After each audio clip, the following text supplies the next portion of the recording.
반갑습니다. 네, 날 덥죠, 많이. 네, 너무 더워가지고 아침부터 되게 바쁘게 움직였는데요. 오늘 이야기할 주제가 여기 보시면은 에이전틱 AI 아키텍처하고 리액트 메커니즘 설계에 대한 기술 강의입니다.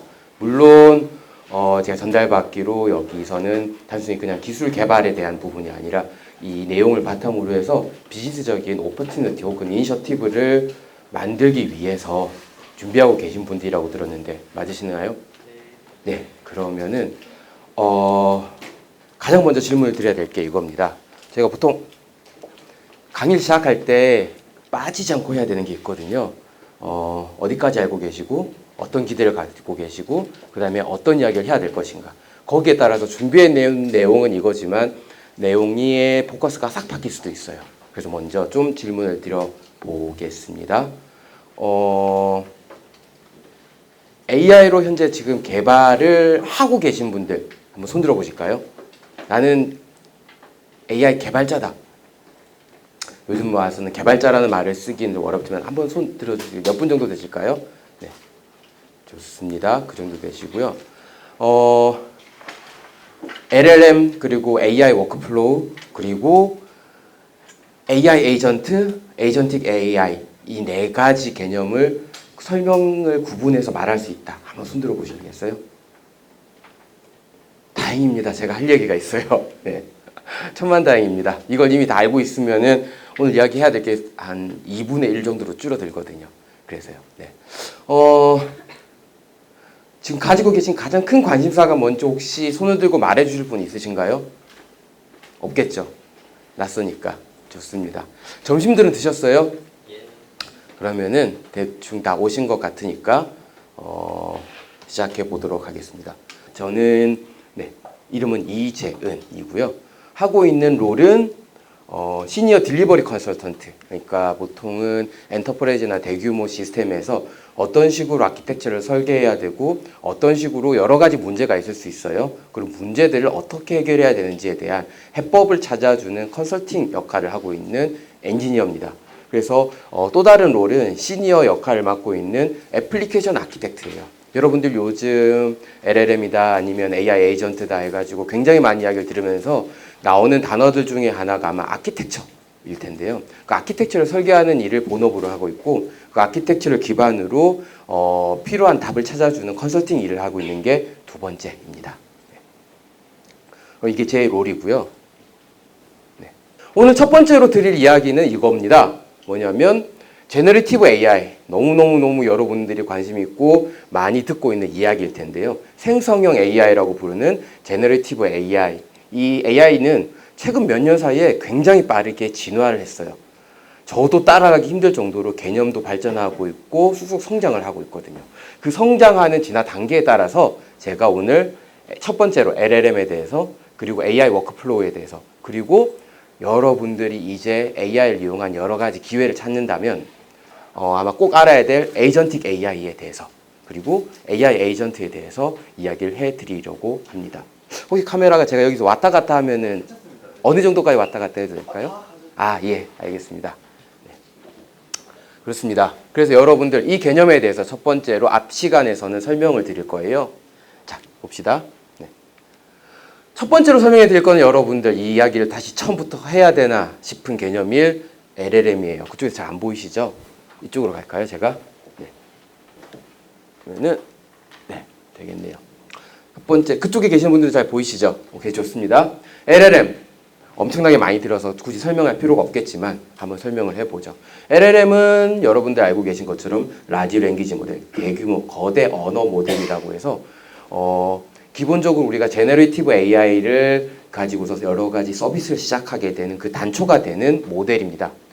굉장히 많은 파라미터를 통해서 학습을 했기 때문에 그 학습한 내용을 바탕으로 해서 여러 가지 확률에 기반한 답을 할 수 있고요. 그 답이 인간이 원하는 수준에 굉장히 근접하기 때문에 이걸 마치 인공지능처럼 사용할 수 있는 거대 언어 모델이죠. 이게 핵심입니다. 이 LLM의 가장 유명한 모델이 챗GPT 그리고 구글 제미나이 등이 있고요. 저 개인적으로 지금 아마존을 대표하는 건 아닙니다만 아마존에서 쓰는 클로드 엔트로픽에서 나온 클로드 모델 같은 것들이 있죠. 그래서 최근에는 챗GPT나 아니면 구글 제미나이 아니면은 엔트로픽의 클로드 같은 것들이 LLM의 가장 큰 서비스, 가장 잘 알려진 서비스입니다. 이 서비스가 왜 중요하냐면 여러분들 이후에 설명드릴 AI 워크플로우 그리고 AI 에이전트 나아가서 에이전틱 AI까지 그 모든 발전 모델의 가장 기본이 되는 게 가운데에는 LLM이 있거든요. 형태는 계속 바뀌어가는데 LLM이 중심이 된다는 건 바뀌지 않아요. 다만 그 컨셉이 바뀌어가는 것일 뿐이죠. 그래서 여러분들은 LLM에 대한 관심을 집중적으로 가질 필요가 있습니다. LLM이 작동하는 메커니즘은 되게 단순해요. 여러분들 챗GPT 써보셨죠? 안 써봤다. 손 들어봅시다. 없죠? 없을 겁니다. 없어야 돼요. 작동하는 메커니즘은 너무 단순해요. 뭐냐면은 첫 번째로 우리가 LLM한테 뭔가 질문이나 명령을 던집니다. 우린 이거를 공식적인 용어로 입력, 인풋이라고 이야기를 해요. 인풋을 전달하면은 LLM은 이 인풋을 받아서 어떤 질문인지 추론을 하고요. 그 다음에 거기에 대한 답을 확률론에 근거해서 찾아냅니다. 그래서 그 확률적으로 이 질문은 뭐뭐에 대한 질문인 것 같다라고 확률로 분포를 다루고요. 그 확률에 따라서 가장 확률이 높은 답을 찾아서 던지는 게 LLM의 동작 원리예요. 그래서 그 LLM은 자기가 학습한 방대한 데이터가 있습니다. 여러분 우리가 각각의 뭐 챗GPT 버전, 제미나이 버전, 그 다음에 클로드 버전에 따라서 학습하고 있는 데이터, 우리는 그걸 파라미터라고 부르는데 파라미터의 수는 기하급수적으로 늘어나요. 기하급수적으로 늘어난단 말은 더 많은 데이터를 가지고 학습을 했다는 뜻이거든요. 그래서 점점 더 똑똑해지고 있다는 소리입니다. 이 학습한 되게 방대한 데이터를 기반으로 출력을 해서 우리가 원하는 결과물을 만들어내죠. 그래서 여기서 이 질문이나 명령을 전달하면 우리는 이걸 추론을 하는데 추론을 한다고 해서 인퍼런스 영역이라고 부르고 그 다음에 데이터 출력 결과물을 만들어낸다고 해서 제너레이터 영역이라고 부릅니다. LLM은 크게 인퍼런스와 제너레이터 두 가지가 합쳐져서 만들어지는 거고요. 이걸 가능하게 하는 내부의 메커니즘이 트랜스포머 모델이라는 인공지능 알고리즘에 따라서 동작하는 거죠. 네. 예시로는 여기에 있습니다. 예를 들어서 질문을 던지는 거죠. 오늘 저녁 밥으로 뭐가 좋을까? 라고 하고 냉장고에 김치가 팬트리에는 꽁치 통조림이 있는데 오늘 저녁으로 뭐가 좋을까? 라고 질문을 던졌어요. 그러면 LLM은 그걸 이해하고 꽁치 김치찌개 어떠세요? 라고 조합을 해서 답을 내리는데 이 답은 어디서 오는 거냐면 이 LLM이 가지고 있는 굉장히 방대한 지식들 중에서 찾아내는 겁니다.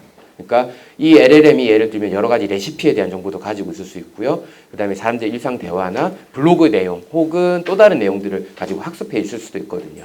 그래서 그걸 바탕으로 해서 답을 찾아내는 겁니다. 근데 여기서 한 가지 보시면은 말씀드리고 싶은 게 있어요. 굉장히 디테일하게 의도적으로 써놨는데 첫 번째 문장이 뭐냐면 오늘 저녁에 뭐가 좋을까? 예요. 만약에 뒤에 내용이 없다면 어떻게 해석할 수 있을까요?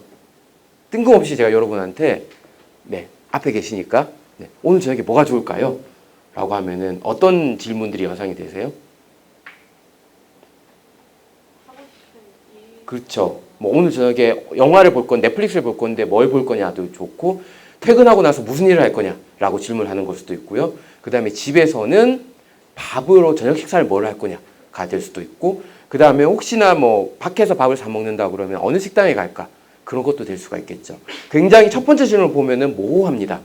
두 번째 내용이 나오기 전에는 이 질문은 컨텍스트 없이는 굉장히 다양한 확률로 해석이 가능한 부분이에요. 근데 이 LLM은 첫 번째 질문만으로는 제대로 답을 하지 못하겠지만 굉장히 이 모호한 질문을 가지고서 뒤쪽에 냉장고에 김치가 있고 팬트리에 꽁치 통조림이 있다는 요 맥락을 바탕으로 해서 냉장고하고 팬트리는 집에 있는 것이고 그 다음에 여긴 김치가 있고 꽁치 통조림이라고 그러면은 음식에 관한 것이구나 라고 추론을 하는 거죠. 그러면 뒤에 내용이 이렇다면은 앞에 저녁이 뭐가 좋을까라는 질문은 저녁 식사 메뉴로 뭘 만들어야 할 것인가에 대한 질문인가 보다라고 추론을 하는 겁니다. 그리고서 그 추론에 맞춰서 이 재료가 만들어낼 수 있는 여러 가지 조합 중에서 한 가지를 채택해서 꽁치 김치찌개가 어떠냐라는 사람에 가까운 질문을 던지는 거죠.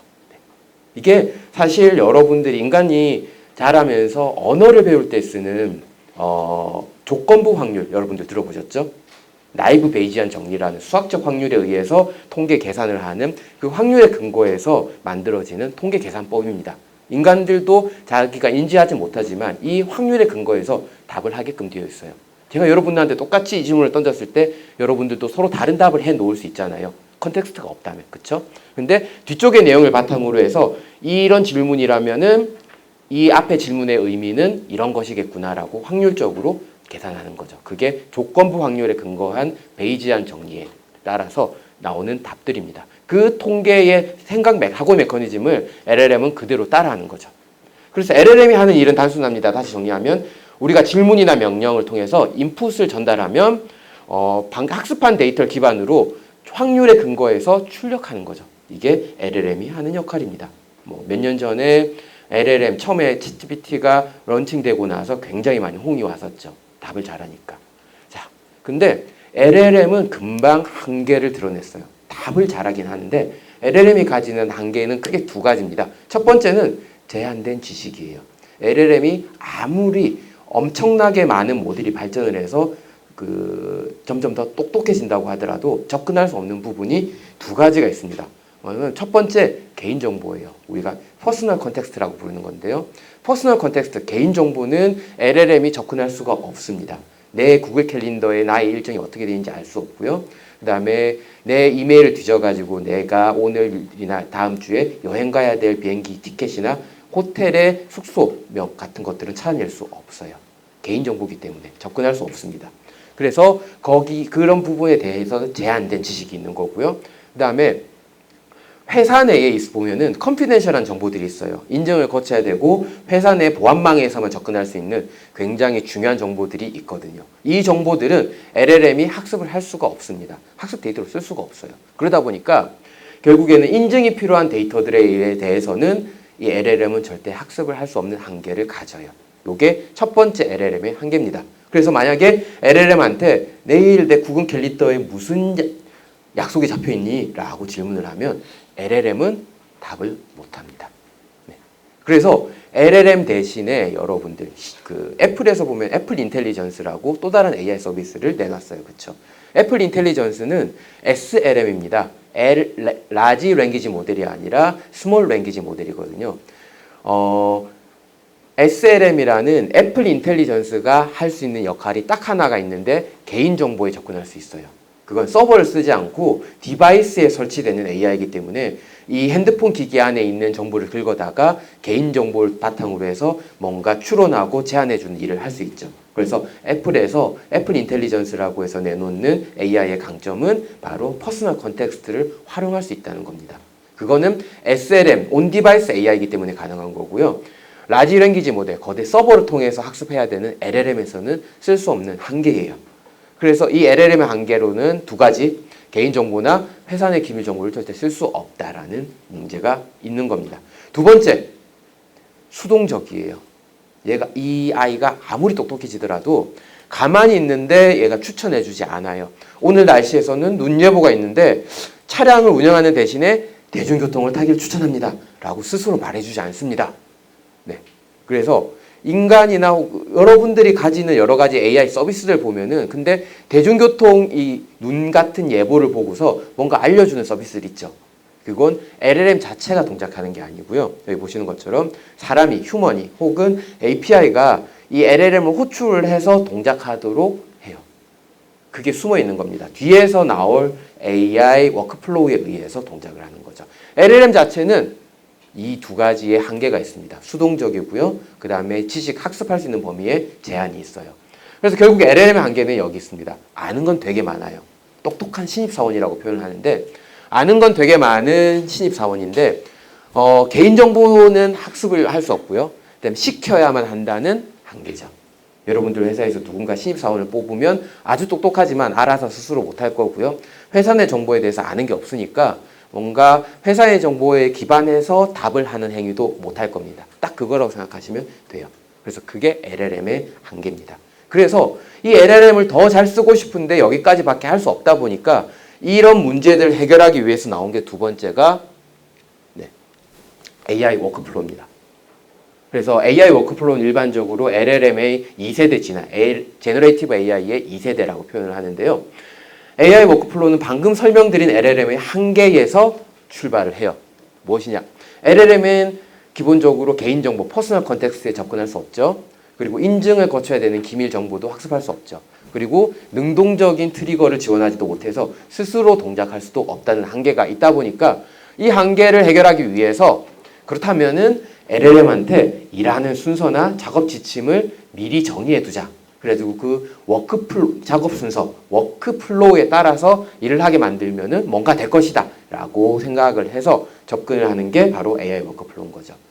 이런 식으로 동작합니다. 사용자가 만약에 일정에 대해서 물어볼 수 있어요. 내일 내 구글 캘린더에서 일정 확인하고 그 다음에 몇 시에 출발해야 되는지 알려줘 라고 하면은 AI 워크플로우 상에서는 이렇게 던지는 거죠. 만약에 사용자가 일정에 대해서 물어본다면은 첫 번째로 사용자의 구글 캘린더에 접속해서 데이터를 가져와라. 두 번째, 데이터를 바탕으로 답변을 생성해라 라고 이렇게 설명을 해주는 거죠. 근데 다만 여기에서 중요한 거 한 가지, LLM은 원래는 구글 캘린더를 못 봐요. 그런데 구글 캘린더를 접근할 수 없는데 접근할 수 있도록 인증 정보하고 여러 가지를 넣어서 구글 캘린더를 볼 수 있도록 하는 작업 흐름, 즉 워크플로우를 만들어주는 게 바로 AI 워크플로우의 출발인 거죠. 그래서 이 워크플로우는 되게 여러 단계로 구성할 수 있고요. 그 다음에 외부 도구를 붙여서 쓸 수도 있습니다. 그래서 만약에 일정에 대해서 물어본다면은 그렇고요. 그 다음에 뭐 다른 개인적인 이메일에서 뭔가 요약해야 될 것이 있느냐라고 질문을 한다면 구글 캘린더가 아니라 구글 메일에 접속해서 최근 메일 몇 개를 가져오고 그 메일을 바탕으로 해서 요약해서 당장 답변해야 되는 긴급도가 높은 것들이 있는지를 찾아내라 라고 하겠죠. 그게 바로 AI 워크플로우입니다. 이걸 구현하기 위해서 중요한 기술 하나가 있습니다. 우리가 보통 툴 유즈 혹은 펑션 콜링이라고 부르는 기술인데 LLM이 단순히 동작을 할 때 내부에서 제너레이팅만 하지 않고 필요한 API를 외부에서 호출할 수 있도록 해주는 기술이죠. 그걸 우리는 펑션 콜링 혹은 툴 유즈라고 부릅니다. 예를 들어서 내일 날씨를 알고 싶어 라고 하면은 LLM은 똑똑하지만 내일 날씨에 대한 정보가 없어요. 그쵸? 그러면 내일 날씨를 가지고 있는 기상청 API에 접근을 한다던가 혹은 뭐 다른 웨더 뉴스에 접근해서 내일 날씨 데이터를 호출할 수 있도록 해주죠. 그게 펑션 콜링 기술입니다. 그걸 바탕으로 해서 이 AI 워크플로우를 만들어낼 수 있어요. 복잡한 워크플로우를 되게 많이 만들어내서 우리가 생각하는 것처럼 아주 근사하게 동작하도록 만들어낼 수도 있습니다. 예를 들면 이런 거죠. 저는 하루에 하나씩 블로그에다가 AI 최신 동향을 올려서 나는 AI에 되게 관심이 많은 사람이다라고 어필하고 싶어요. 그러면 AI 워크플로우 이렇게 짜는 거죠. AI 최신 동향에 대한 뉴스 기사를 구글 시트에 자동으로 모아달라. 그리고 그 기사를 퍼플렉시티 AI로 요약한 다음에 클로드 AI를 이용해서 링크드인이나 페이스북에 올릴 게시물을 작성해라. 그리고 이 모든 과정은 내일 아침에 7시에 자동으로 실행해라 라고 이야기를 하는 거죠. 이 과정을 이렇게 던지면은 워크플로우를 구성할 수 있는데요. 이 워크플로우는 그냥 LLM한테만 이렇게 던지는 게 아니라 자동화 도구를 활용을 해야 돼요. 그래서 뭐 메이크닷컴이나 제피어나 엠파렌 같은 자동화 도구가 AI 워크플로우를 지원하죠. 근데 봅시다. AI 워크플로우 자체는 근본적인 특징이 있습니다. 뭐냐면 아무리 복잡하게 만든다고 하더라도 그래서 우리가 원하는 바대로 동작할 수 있게끔 만든다고 하더라도 근본적으로는 컨트롤 로직에 따라서만 움직이는 게 특징이에요. 우리가 앞서서 사용자가 일정에 대해서 물어보면 구글 캘린더에서 접속을 하고 그 다음에 그걸 바탕으로 답변을 해라 라고 이야기를 했었고 그 다음에 AI 최신 동향에 대한 기사를 수집을 해서 그 다음에 클로드 AI를 이용해서 요약하고 링크드인이나 아니면은 다른 데에 올릴 기사를 만든 다음에 등록하라 라고 했잖아요. 그런 흐름 자체를 우리는 컨트롤 로직이라고 부르거든요. 워크플로우를 구성하는 핵심을 컨트롤 로직이라고 부르는 이 컨트롤 로직에 의해서만 동작을 합니다. 근데 만약에 내일 일정을 미리 아침 7시마다 나한테 알려줘 라고는 워크플로우를 만들었는데 그 과정에서 날씨 정보를 안 넣었어요. 날씨 정보를 가져오도록 컨트롤 로직에 포함시키지 않으면 LLM은 절대 날씨하고 관련해가지고 이야기를 던져주지 않아요. 그러니까 예를 들어서 굉장히 바쁜 사람이 있다고 가정해 봅시다. 이 사람은 아침에 일어나면은 비서 역할을 하는 워크플로우를 만들길 원해요. 이 사람은 날씨에 따라서 이날 대중교통을 타고 갈지 택시를 타고 갈지 자차를 이용해서 운전을 해서 갈지 이런 것들을 결정을 해야 될 텐데 만약에 그 워크플로우 경로에다가 날씨 정보를 가져오라는 이야기를 넣지 않았다고 한다면 AI 워크플로우는 절대 날씨를 반영하지 않고요. 그냥 흐름에 따라서 뭘 타고 가라, 대중교통 뭘 타고 가라 라는 이야기만 하겠죠. 그래서 워크플로우의 기본적인 한계는 이겁니다. 시켜놓은 대로 정해진 경로로만 움직이는 거죠. 그래서 단계를 아무리 복잡하게 만들어도 결국에 워크플로우의 핵심은 이거예요. 작업 단계를 정의하고 어떤 순서로 실행할지 어떤 도구를 쓸지 이거를 정하는 건 사람이란 거죠. 네. 그래서 최종적인 의사결정 주체가 사람일 때 우리는 이거는 AI 워크플로우라고 부릅니다.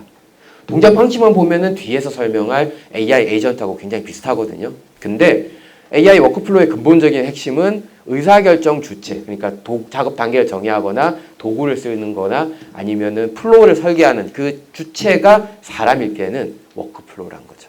이해가세요? 네.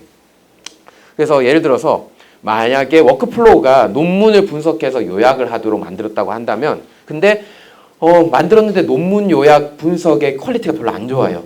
그래서 마음에 안 들면 다시 재작업을 해야 되잖아요. 근데 AI 워크플로우는 재작업에 대한 내용이 없어요. 그래서 결과가 마음에 안 들면은 인간이 직접 개입해서 프롬프트를 다시 던져가지고 수정하고 그 다음에 고치는 반복 작업을 해서 원하는 퀄리티까지 그걸 올려야 되는 게 AI 워크플로우의 한계인 거죠. 그래서 제너레이티브 AI의 2단계까지 진화를 했더니 워크플로우가 꽤 쓸만해지긴 했는데 이것만으로는 우리가 생각하는 것만큼의 성능을 내진 못하는 거죠. 한계가 있어서. 그래서 그 다음 스텝으로 등장하는 게 네, 이쪽에 내용이 있네요. 네, AI 에이전트입니다. 네. AI 에이전트는 핵심적으로 이렇게 보시면 돼요. 워크플로우하고 비슷해요. 기본적으로는 주어진 일을 하는 겁니다. 근데 근본적으로 좀 다른 게 있어요. 뭐냐면 AI 에이전트는 앞서서 AI 워크플로우는 순서대로 뭘 해야 될지를 사람이 다 정의를 했다면 AI 에이전트한테 시키는 건 뭐냐면 사용자가 할 일은 목표를 제시하는 거예요. AI 최신 동향 뉴스를 아침 7시에 링크드인이나 아니면은 다른 블로그에 올리고 싶어 라고만 목표를 정하면은 이 목표를 달성하기 위해서 AI 에이전트는 자체적으로 추론을 하고요. 그 다음에 행동을 합니다. 그리고 마지막으로 추론을 하고 행동을 한 이 결과가 나오겠죠. 결과를 보고요. 마음에 드는지 안 드는지 쓸만한지 안 쓸만한지 스스로 평가하고 그 과정에서 만약에 퀄리티가 원하는 대로 안 나온다면 이 과정을 반복하면서 개선해 나가려. 이게 AI 에이전트의 핵심입니다. 뭐냐면 여러분들이 알아둘 것은 딱 이거 하나예요. 중간 과정을 설계하지 않고요. 그냥 에이전트한테 목표만 던지는 거죠.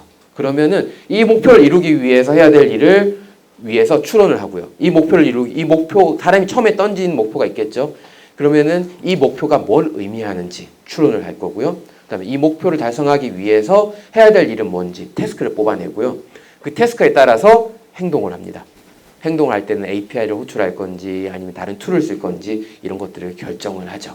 그리고 그 결정을 해가지고 뭔가를 만들어내고 나면은 그걸 스스로 평가를 합니다. 평가를 해서 만약에 마음에 들지 않으면 과정을 반복해서 수정하고요. 그 다음에 개선을 해서 최종적으로 원하는 퀄리티가 나올 때까지 이 과정을 계속 반복하는 거죠.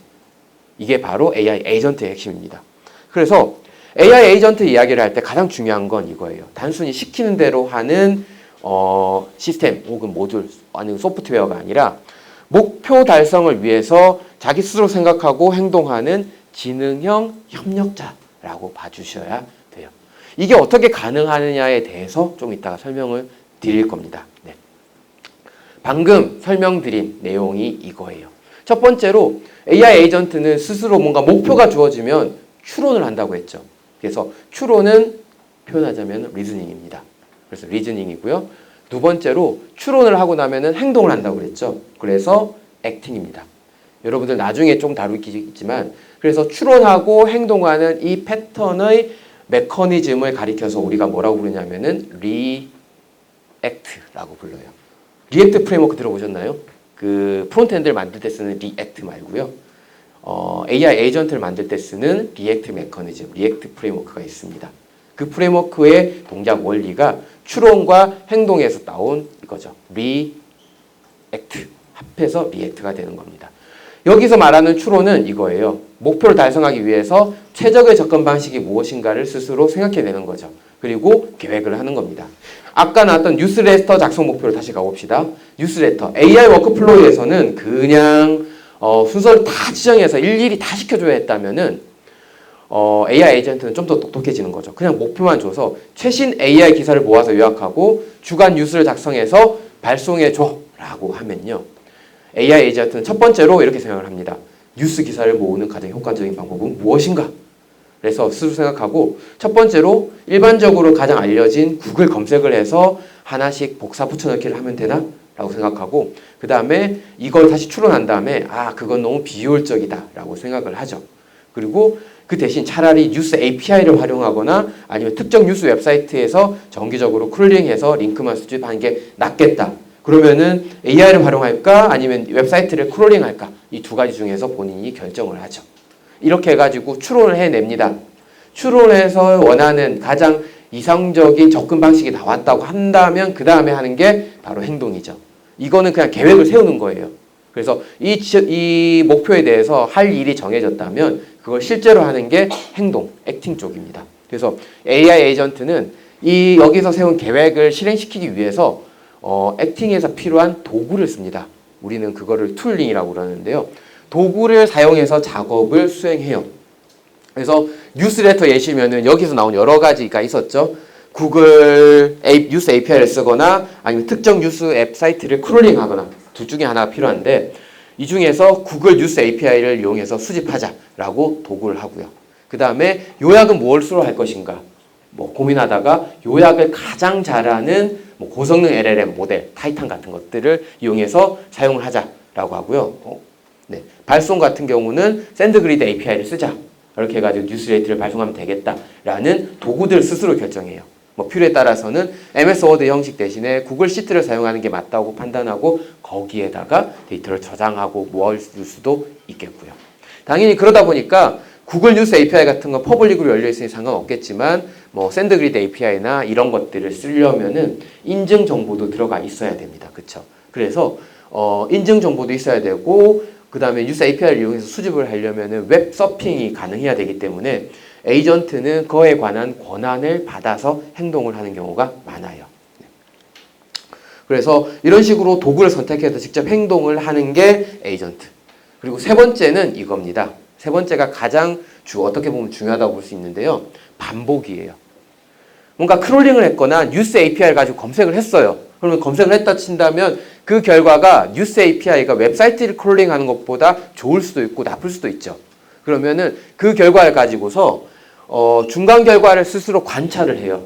그리고 이 결과가 원하는 목표에 근접하는가 아닌가를 보고요. 만약에 개선이 필요하다고 판단이 되면은 당연히 그래서 이 판단을 할 수 있는 부분의 모듈, 에이전트가 또 필요합니다. 그래서 이 판단되면은 자율적으로 이 프로세스를 반복을 해요. 앞에서 추론하는 과정을 다시 반복하는데 이때 중간에 관찰한 결과를 컨텍스트로 또 던져요. 그래서 앞에서 나온 흐름이 있었죠. 이렇게 생각을 하는데 API를 활용하거나 특정 뉴스를 웹사이트를 크롤링하자라고 나왔는데 여기에다가 플러스로 컨텍스트 하나를 더 던지는 거죠. 방금 뉴스 API를 써서 수집해봤더니 원하는 퀄리티가 안 나왔어. 그렇다면 그 다음 스텝에서는 이게 아니라 뉴스 웹사이트를 그냥 크롤링하자라고 던지는 거죠.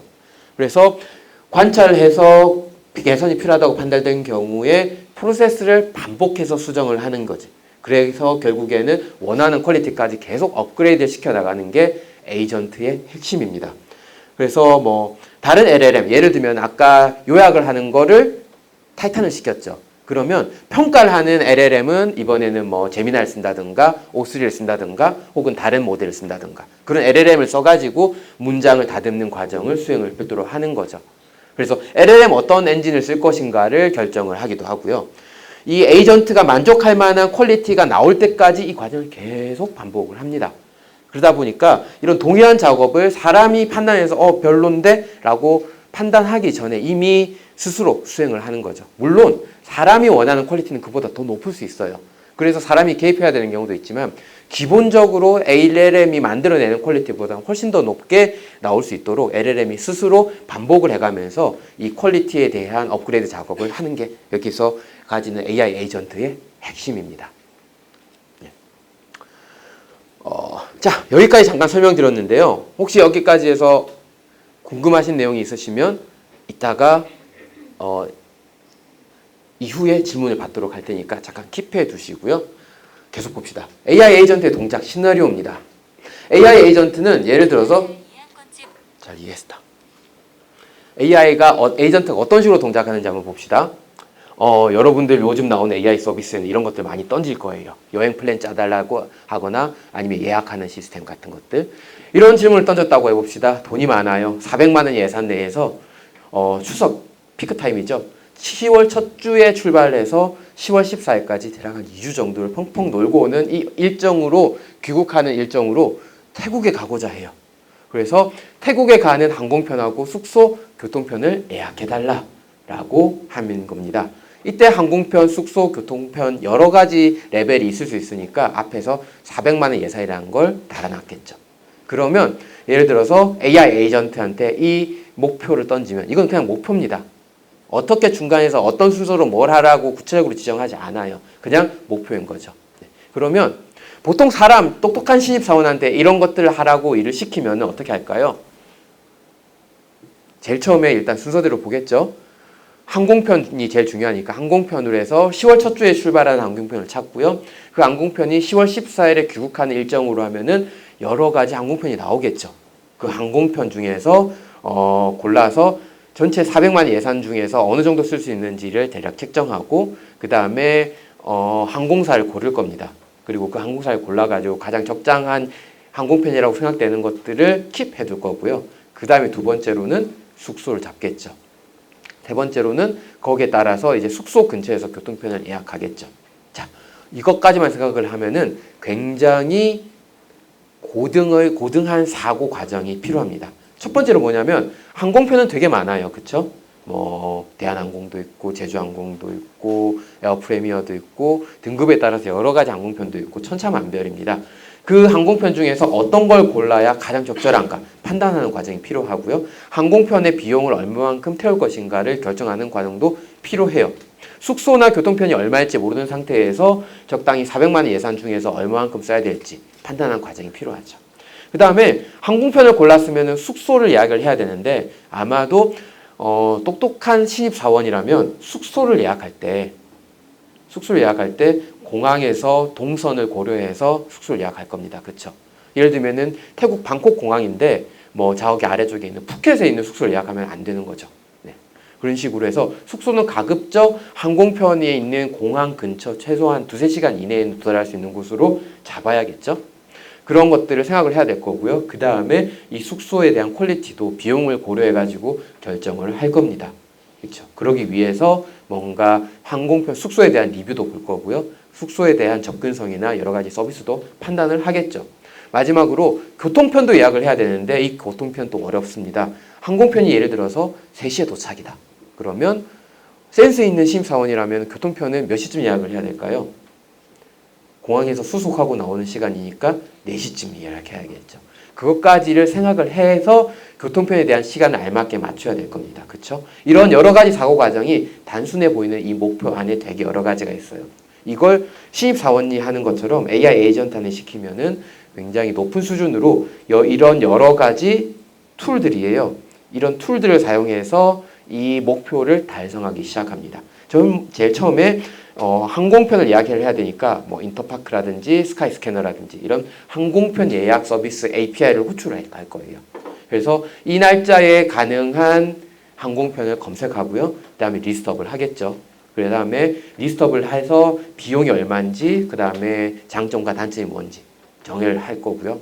그 다음에 이 여러 가지 시나리오에 따라서 숙소를 예약을 해야겠죠. 그러면은 AI 에이전트는 그 다음에 숙소를 예약할 수 있는 부킹닷컴 같은 숙소 예약 서비스에 접근을 해서 API를 찔러서 이 날짜에 사용할 수 있는 머물 수 있는 숙소를 찾을 겁니다. 그래서 이렇게 해서 답을 낼 거고요. 그 다음에 항공권, 숙소와 그리고 교통편까지 가능한지를 판단을 하겠죠. 렌탈카스닷컴 같은 API를 마찬가지로 호출해서 뽑아낼 거예요. 그리고 이런 내용들이 어느 정도 가능한 시나리오라고 판단이 된다면 결제 시스템. 물론 권한을 가지고 있어야겠지만 페이팔 같은 API를 이용해서 결제를 할 거고요. 그렇게 해서 예약이 끝나면은 요 정보를 구글 캘린더에 등록을 해주겠죠. 그러면 AI 에이전트가 써야 되는 여러 가지 기술들은, 툴들은 이 모든 것들이 됩니다. 그쵸? 그래서 당연하지만 AI 에이전트는 행동을 하기 위해서 아까 계획을 세우는 거는 AI 에이전트 스스로 한다고 치더라도 액팅을 하기 위해서는 AI 에이전트가 다룰 수 있는 툴이 많아야 돼요. 그래서 에이전트의 기능의 핵심은 첫 번째 추론을 얼마만큼 잘하느냐에 있고요. 두 번째 다룰 수 있는 툴이 얼마만큼 다양한가에 있습니다. 툴이 많을수록 AI 에이전트의 기능이나 아니면 효율성은 훨씬 더 올라가요. 그래서 여러분들이 만약에 AI 에이전트를 이용한 서비스를 구성을 한다고 한다면 이 에이전트가 쓸 수 있는 툴을 많이 확보하고 다양한 툴을 활용할 수 있도록 하는 데에 포커스를 줘야 그 서비스의 퀄리티가 올라가게 돼요. 그래서 아무튼 AI 에이전트는 이런 툴들을 이용해서 우리가 원하는 시나리오대로 교통편까지 예약을 한 다음에 구글 캘린더에다가 저장하는 과정을 끝으로 하는 거죠. 이 과정에서 우리가 생각하면은 한 가지가 있습니다. 뭐냐면 이렇게 했는데 보통 우리가 똑똑한 신입사원이라고 한다면 이 신입사원은 여기까지의 시나리오를 다 짜놓고 사람한테 승인을 받을 거예요. 담당자한테. 그쵸? 이 플랜이 제일 적당할 것 같은데 괜찮으신가요? 라고 승인을 받을 거예요. AI 에이전트도 마찬가지로 예약을 하라고 했지만 최종적으로 스스로 판단을 해서 사람이 승인하는 과정을 거치도록 설계가 되는 경우가 많습니다. 우리는 그걸 가리켜서 휴먼 인 더 루프라고 부르거든요. 휴먼 인 더 루프. 매뉴얼 어프루브라고도 부르는데 공식적인 기술은 휴먼 인 더 루프입니다. 좋은 발음은 휴먼 인 더 루프. 뭐냐면 이 과정을 하기 위해서 계속적으로 반복적으로 LLM이 에이전트가 돌면서 여러 가지 시나리오를 검토하고 더 나은 과정을 뽑아낼 거거든요. 이 뽑아낸 과정에서 마지막 단계 이 루프 안에서 사람이 개입해서 최종적으로 의사결정을 하는 과정을 휴먼 인 더 룹이라고 불러요. 하이브리드 방식이라고 부르는데 공식적으로 휴먼 인 더 룹. 그래서 에이전트가 똑똑하다면은 휴먼 인 더 룹 과정을 집어넣어서 최종적으로 사람한테 승인받는 과정을 거치고 승인이 끝나면 그 과정을 실제 페이팔까지 연동을 해서 예약을 하고 구매를 한 다음에 구글 캘린더에 들어가서 데이터를 넣겠죠. 그리고 나면 목표가 달성됐다고 하고 끝나는 겁니다. 이게 에이전트가 동작하는 방식이에요. AI 워크플로우를 아까 설명을 했었고요. AI 에이전트에 대해서 설명을 드렸습니다. 그쵸? AI 에이전트, AI 워크플로우가 AI 에이전트로 가기 위해서는 딱 한 가지가 필요해요. 뭐냐면 기본적으로 하는 일 자체는 워크플로우도 동일한데 AI 워크플로우가 에이전트로 진화하기 위한 핵심적인 변곡점이 있어요. 드라마틱한 변곡점이 있는데 이걸 가기 위해서는 AI 워크플로우에서 기존의 모든 의사결정을 인간이 내렸어요. 근데 에이전트는 이 결정을 내렸던 역할을 LLM이 대신하도록 해야 됩니다. 그러면 에이전트가 돼요. 그래서 LLM에서 가지는 에이전트는 보통 우리가 자율성을 띠고 있다고 이야기를 하는데요. 이 자율성은 인간의 개입 없이 스스로 판단하고 개선하는 능력을 가지는 거죠. 그래서 이걸 하는 게 에이전트의 핵심이고요. 그걸 가능하게 하는 프레임워크가 리액트입니다. 추론, 행동, 그리고 반복하는 이 세 가지 과정을 거치는 거죠. 네. 여러분들이 서비스를 만든다고 한다면 이제 이 시점에 여러분들이 LLM, 챗봇을 만들면 안 돼요. 굉장히 똑똑한 답을 내려줄 수는 있겠지만 사람들이 기대하는 바는 단순히 챗봇을 기대하는 수준을 많이 넘었었습니다. LLM이 혹은 AI가 뭔가를 직접적으로 해주기를 바라는 시대가 왔어요. 그래서 여기서 다루고 있지는 않지만 최근에 나오고 있는 개념 중에는 에이전틱 AI의 발전에 이어서 피지컬 AI라는 개념까지 나오고 있는데요. 피지컬 AI는 IoT나 아니면 로봇, 드론 같은 데에다가 AI 기능을 심어서 이게 실질적으로 오프라인에서도 동작을 해서 뭔가 요청을 해주는 역할을 해주는 것까지를 우리는 피지컬 AI라고 불러요. 거기까지 기대하는 시대가 왔기 때문에 여러분들이 뭔가 이걸 이용해서 굉장히 나이스한 서비스나 아니면은 비즈니스 기회를 만들어내고 싶다면 에이전트를 기술적으로 만들어내야 됩니다. 에이전트를 여러분들이 실제로 만들 때에는 이런 구성 요소를 가지고서 설계를 해야 돼요.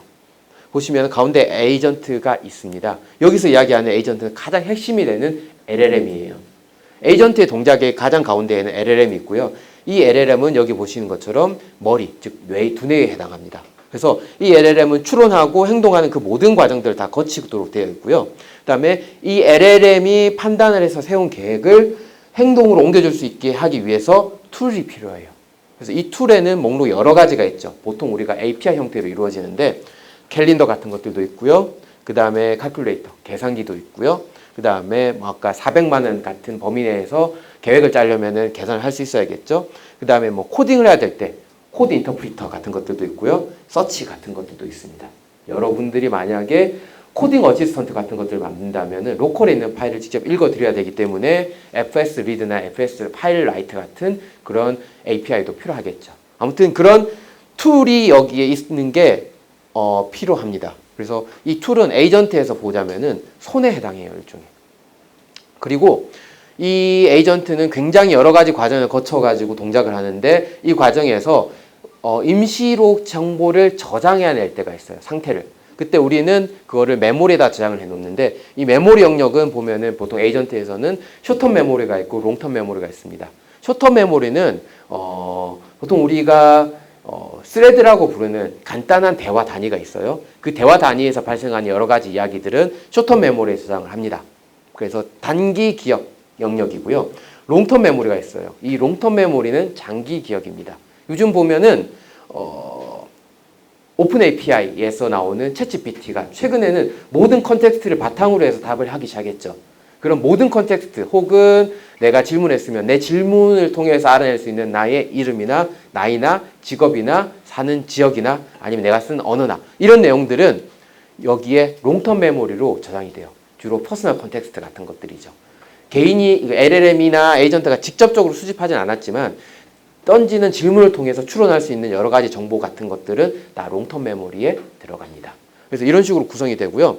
그 다음에 에이전트는 결국엔 추론을 한 다음에 그 추론 과정에서 계획을 세워야 되거든요. 그 계획을 세우는 플래닝 과정에서 보자면은 이 플래닝에는 리플렉션이나 아니면 셀프 크리틱스 아니면 COT라고 부르는 체인 오브 소트 혹은 서브 골 디컴포지션 같은 이 목표를 하나의 큰 목표가 있으면 이 목표를 세분화해가지고 단계적으로 목표를 달성할 수 있게 만드는 서브골 디컴포지션까지 이런 여러 가지의 기법들을 써가지고 플래닝을 합니다. 그래서 이 플래닝을 할 때 저장된 메모리가 사용이 되고요. 그 다음에 여러 가지 쓸 수 있는 툴을 바탕으로 해서 우리는 액션이 일어나죠. 그래서 여러분들이 에이전트를 쓰게 된다면, 만들게 된다면 아마도 높은 확률로 랭그래프 같은 것들을 쓰게 되실 텐데 혹시 랭그래프 써보신 적 있으신 분? 네, 있으시군요. 한 분, 두 분, 세 분, 네 분. 네, 아마도 랭그래프 프레임워크를 써봤으면 익숙한 개념들일 거예요. 이런 것들을 쓸 때 이 구조를 따라서 에이전트를 만들어내야 됩니다. 그래서 여러분들 가장 좋으려면은 추론, 즉 계획을 잘 세우려면 이 플래닝 부분에서 여러 가지 기법들을 많이 쓸 수 있어야 되고요.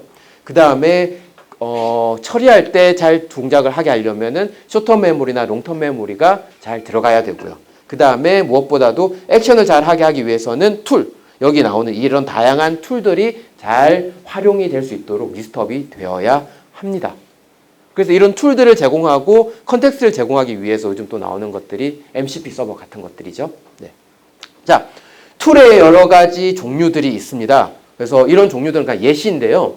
예를 들자면은 여기서 쓸 수 있는 툴들입니다. 웹을 검색을 해야 되죠. 그래서 LLM은 처음에 모델이 학습할 때, 그러니까 처음에 프리 트레이닝 될 때 굉장히 방대한 데이터를 담고 있지만 그거는 현 시점에서는 의미 없는 데이터일 수가 있어요. 그러니까 어제까지의 데이터일 수는 있지만 오늘 날짜에서는 답을 하지 못하는 거죠. 어제 러시아 캄차카 반도에 대규모 지진이 일어났죠. 근데 지진이 났어요. 지진이 났는데 그 정보를 LLM은 모르는 거죠. 그러면은 LLM은 그 정보를 어떻게 알아와야 되느냐? 보통 우리가 Retrieval Augmented 갑자기 기억이 안 나네요. RAG라고 해서 우리가 증강 데이터를 받아들여서 써는 대량의 데이터가 있지만 웹을 검색할 수도 있습니다. 그렇죠? 요 내용을 바탕으로 해서 LLM이 학습을 못한 최신 정보를 검색을 하는데요. 보통은 뭐 뉴스나 환율이나 날씨 조회 같은 것들을 하죠. 계산기 툴을 써야 될 때도 있는데 수학이나 통계 같은 정확한 계산을 할 때 쓰는 건데요. 수익률 계산이나 미적분 같은 것들. 그리고 코드를 실행을 하는 경우도 있습니다. 그럼 코드 실행 툴도 필요해요. LLM이 작성한 코드 실행 결과를 얻어야 됩니다. 예를 들면은 뭐 파이썬 코드 블록을 실행하는 것들 이런 거죠. 네, SQL이나 DB 툴도 필요합니다. 데이터베이스에 쿼리를 날려가지고 결과를 분석해야 될 때도 있으니까요. 이런 것들은 매출 집계나 고객 분석 같은 것들을 할 때 쓰이죠. 문서 요약 툴도 필요합니다. PDF나 웹페이지나 아니면 뭐 MD 파일 같은 것들도 파싱을 해야 되니까요. 마크다운 파일까지 파싱하려면은 이런 툴이 필요해요. 그래서 보고서 요약이나 논문 리뷰 같은 데에는 쓰이죠. 뭐 PDF를 파싱해가지고 요약을 해야 될 테니까요. 레그 검색 툴 여기 나오네요. 벡터 DB에서 유사 문서를 검색한 후에 인용을 답변하는 거죠. 네. 레그의 개념에 대해서는 다 알고 계시죠? 알고 계실 겁니다. 그쵸? 2달 전에 서울 서밋 컨퍼런스에서 다른 강의 세션 어딘가에서 레그에 대한 이야기를 했는데 사람들이 다 화를 냈다고 그래요. 왜냐면은 벌써 언제적 레그 이야기인데 이 레그를 아직도 이야기를 하고 있느냐 라면서 이야기를 했다고 해요. 그 말인즉슨 그만큼 레그 같은 것들도 굉장히 최신 기술인데 불과 한 1, 2년밖에 안 된 최신 기술인데도 불구하고 AI 쪽에서는 굉장히 오래된 구기술이 됐다는 뜻이죠. 그래서 레그 검색 툴 같은 것들은 기본으로 있어야 됩니다. 그래서 벡터 DB를 쓸 수 있어야 되고요. 유사 문서를 검색해서 인용 답변하는 이 과정을 레그 검색 툴을 이용해서 써야 되죠. 예를 들면은 레디스 엔터프라이즈라든가 오픈서치 같은 기술들을 써야 되는 거고요. API 호출 툴도 필요합니다. 툴이라고 하지만 외부 REST API를 호출할 수 있는 도구면 되고요.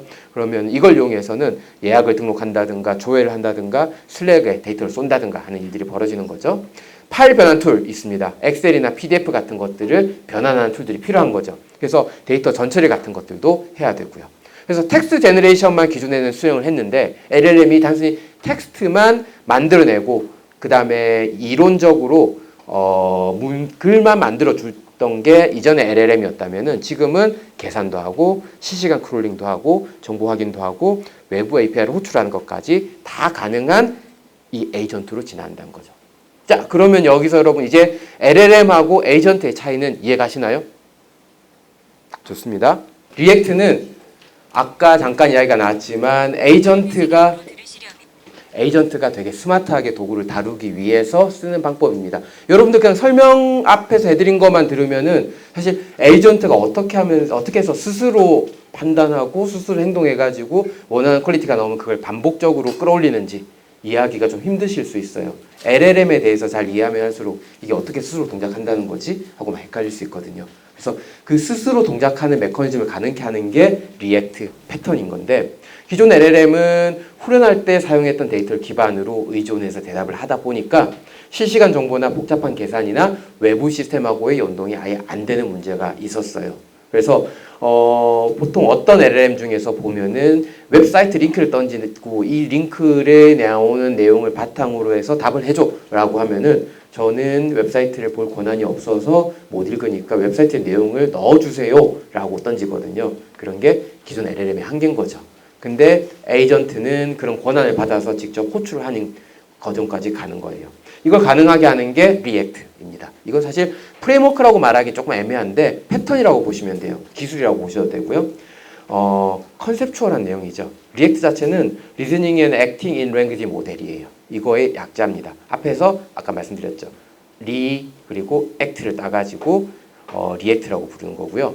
LLM이 자기의 생각을 자연어로 드러내면서 추론하고 그 다음에 필요한 외부 행동이 있을 경우 이걸 액션으로 요청하고 그 결과에 대해서 관찰, 옵저베이션을 한 다음에 추론에 반영하는 순환 구조를 가지도록 만드는 패턴이 리액트예요. 그래서 리액트 패턴을 보면은 세 가지로 나뉩니다. reason only, 추론만 하는 거죠. 체인 오브 소트, COT 같은 경우에는 추론만 하고 행동이 없습니다. 아까 소개팅 서비스 말씀 주셨는데 이런 것들이 해당이 할 거예요. 그러면은 액팅 없이 리즈닝만 계속 반복을 해도 동작을 합니다. 그렇죠? 이것도 리액트의 패턴이에요. 그리고 여기서는 웹 GPT 같이 행동만 계속 반복을 할 수도 있어요. 그 액션하고 관찰하고 액션하고 관찰하고만 반복하는, 그래서 액트 온리가 동작 패턴이 될 수도 있습니다. 합해서 추론을 계속하고 그 다음에 추론을 한 다음에 이 결과가 액션으로 넘어가고 액션에서 다시 관찰을 해서 이 과정을 계속 반복하면서 퀄리티를 끌어올리는 이 과정을 동작하는 것을 합쳐서 우리는 리액트라고 부르죠. 최종적으로는. 그래서 리즌하고 액트가 합쳐져 있는 겁니다. 실제로 리액트의 패턴의 흐름은 이렇습니다. 처음에 생각을 해요. 소트. 생각을 하는데 모델이 LLM, 여기서 말하는 모델이란 건 LLM이에요. LLM이 다음 스텝에 뭘 해야 될지를 스스로 설명을 합니다. 그리고요, 그 다음에 행동을 하게끔 해요. 이때 행동은 외부 도구나 API를 사용하기 위한 구체적인 명령을 구성하죠. 그리고 액션을 인풋합니다. 어떤 행동을 해야 되는가, 어떤 툴이 선정됐다고 한다면, 예를 들어서 API를 호출하기 위한 RESTful API 그 클라이언트가 준비됐다고 한다면 여기에 넘길 입력 값을 여기 구성하는 거죠. 그리고 결과를 관찰하기 위한 옵저베이션 단계가 있습니다. 그리고 이 과정이 계속 반복되는 거죠. 이 과정이 반복되다가 파이널 앤서로 해서 최종적으로 원하는 퀄리티가 나왔을 때 응답을 출력하는 이 흐름이 리액트 패턴의 흐름이에요. 그래서 이걸 가능하게 하는 되게 여러 가지 기술적인 프레임워크들이 있는데요. 리액트 패턴을 먼저 봅시다. 리액트는 퀘스천 이겁니다. 2026년 대선 일정이 언제야? 라고 질문을 했다면, 네, 원래대로면 2026년에 했어야 되겠죠. 소트, 제일 처음에 이 2026년 대선 일정이 언제야? 라고 한다면 생각을 하는 거죠. 사용자의 질문이 무엇인가? 2026년에 대한 대선 일정을 알려면 최신 정보를 가져와야 되겠구나 라고 판단을 하는 거예요. 이거는 추론을 하는 거고요. 그 다음에 액션으로 넘어갑니다. 검색을 하는데요. 예를 들어 구글에 검색을 한다고 치면 2026년 대선 일정이라고 해서 구글 검색 API를 호출하는 거죠. 스스로. 그 다음에 그 결과를 관찰합니다. 옵저베이션이죠. 해봤더니 2026년 6월 3일 예정이 돼 있다 라고 나오면은 이걸 가지고서 다시 반복순환하면서 생각을 하는 거죠. 이 일정을 바탕으로 요약을 하자. 그러면은 요약을 한 최종적인 결과는 2026년 대선은 6월 3일에 예정되어 있습니다. 혹은 검색하다 보면 2026년 대선 일정은 이것이었지만 여러 가지 한국의 정치 상황으로 인해서 2026년 일정은 취소되고 이미 대선이 치러져서 다음에 대선 일정은 언제입니다. 라고 복잡한 순환 추론이 이루어지겠죠. 그래서 이렇게 패턴이 이루어지는 게 리액트고요. 이렇게 생각을 해서 최종적인 결과물을 만들어내는 게 에이전트예요. 그래서 에이전트의 순서는 이렇습니다. 생각을 하고요. 행동을 하고 그 결과를 관찰해요. 그 다음에 다음 생각을 합니다. 그 다음에 이 생각이 다 끝나고 나면은 더 이상 이게 갈 데가 없으면 파이널 앤서로 떨어뜨리는 게 에이전트인 거죠. 네. 그래서 우리가 에이전트를 만들기 위해서는 기술적으로 이제부터 접근을 할 텐데 에이전트를 만들기 위해서 쓰는 프레임워크들이 여러 가지가 있습니다. 제일 대표적인 게 랭그래프예요. 랭그래프는 여러분들 혹시 랭체인 아시나요? 랭체인 들어봤다, 써봤다, 경험했다, 들어봤다까지. 오케이. 좋습니다. 네. 랭체인 많이 들어봤죠? LLM하고 그 다음에 AI 관련된 소프트웨어나 솔루션을 만들 때 가장 많이 쓰인 프레임워크잖아요. 랭체인. 그 랭체인을 바탕으로 해서 랭체인 쪽에서 그래프 방식으로 해서 워크플로우를 설계하거나 에이전트를 만들 때 쓸 수 있도록 만든 확장판 프레임워크가 랭그래프입니다. 그래서 이 랭그래프는 여기 보시는 것처럼 인풋이 있으면 에이전트가 툴을 어떤 걸 쓸지 고르고 그 다음에 에이전트의 응답을 받아서 그 다음에 뭐 인간이 개입하고 최종적으로 파이널 앤서까지 도달하는 이 흐름을 랭그래프가 지원을 하죠. 네. 그래서 실제로 보면은 우리는 아까 잠깐 이야기가 나왔지만 LLM은 최신 정보를 가지고 있지 않아요. 그렇죠? 최신 정보를 가지고 있지 않다 보니까 최근에 무슨 일이 일어났는지를 알지 못하죠. 그러면 우리가 LLM에서 과거에 제너레이티브 AI의 첫 번째 세대에서 최신 정보나 아니면 특정 정보에 국한해서 답을 하는 방법으로 알고 있었던 기술이 있을 겁니다. 그렇죠? 아까 잠깐 이야기했지만 뭘까요? 레그예요. 그렇죠? LLM은 범용 언어 모델입니다. 그래서 무슨 말이냐면은 LLM은 전반적으로 되게 똑똑한 아이지만 특정 분야의 지식은 떨어질 수 있거든요. 그때 특정 분야의 지식으로 추가해 주는 게 문서, 도큐먼트예요. 그 도큐먼트를 LLM에다가 추가해서 똑똑하게 답변할 수 있도록 전문적으로 답변할 수 있도록 전문가 레벨로 끌어올리는 기술이 두 가지가 있었는데요. 그게 첫 번째는 레그. 레그는 답변을 할 때 외부 문서를 참조해서 그걸 컨텍스트로 던져줘가지고 이걸 바탕으로 답변을 해라 라고 지시를 내리는 방식이었다면은 또 하나는 LLM 안에다가 특정 데이터를 더 학습을 시키는 파인튜닝이 있었어요. 근데 여기서는 파인튜닝 쪽 말고 LLM에 덧붙이는 레그를 더 확장시켜서 나오는 에이전틱 레그를 다룹니다. 에이전틱 레그는 이런 순서로 호출이 돼요. 뭐냐면 처음에 쿼리를 던지게 되면은 갑자기 여기서 에이전틱 레그에 대한 이야기가 왜 나는지 헷갈리는 분이 있으실까요? 우리는 최근의 정보를 가져오기 위해서 필요한 것들은 외부 정보들이에요. 그렇죠? 외부 문서나 외부 정보나 외부 API나 최근 뉴스 크롤러 같은 것들, 그런 것들입니다. 이것들은 모두 다 레그에 해당해요. 그래서 LLM은 예를 들면은 최대 한 1년 전 데이터를 학습해낼 수도 있지만, 그럼에도 불구하고 이 LLM한테 뭔가 질문을 했을 때 에이전트가 최신 내용을 반영해서 답변할 수 있는 이유는 여전히 LLM이 이 레그라는 기술을 쓰고 있기 때문이에요. 다만 이 레그는 예전에 1세대 레그하고는 좀 다릅니다. 에이전틱 레그라고 해서 또 다른 방식으로 돌죠.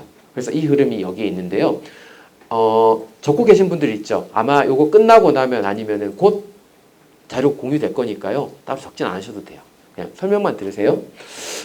처음에 쿼리를 던집니다. 질문을 던지게 되면은 에이전틱 레그에서는 첫 번째로 LLM 에이전트에 던져서 이 쿼리에 대해서 다시 제작성을 해요. LLM이 알아들을 수 있는 방식으로. 이때 뭔가 사람이 되게 애매한 상태로 질문을 할 수 있잖아요. 그러면 에이전트가 이해할 수 있도록 먼저 한번 바꾸고요.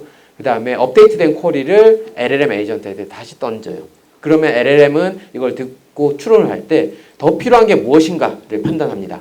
만약에 더 필요한 정보가 있다고 판단하면은 여기 5번으로 가가지고요. 어느 소스에서 어떤 데이터를 가져올 것인가를 판단하죠. 예를 들어서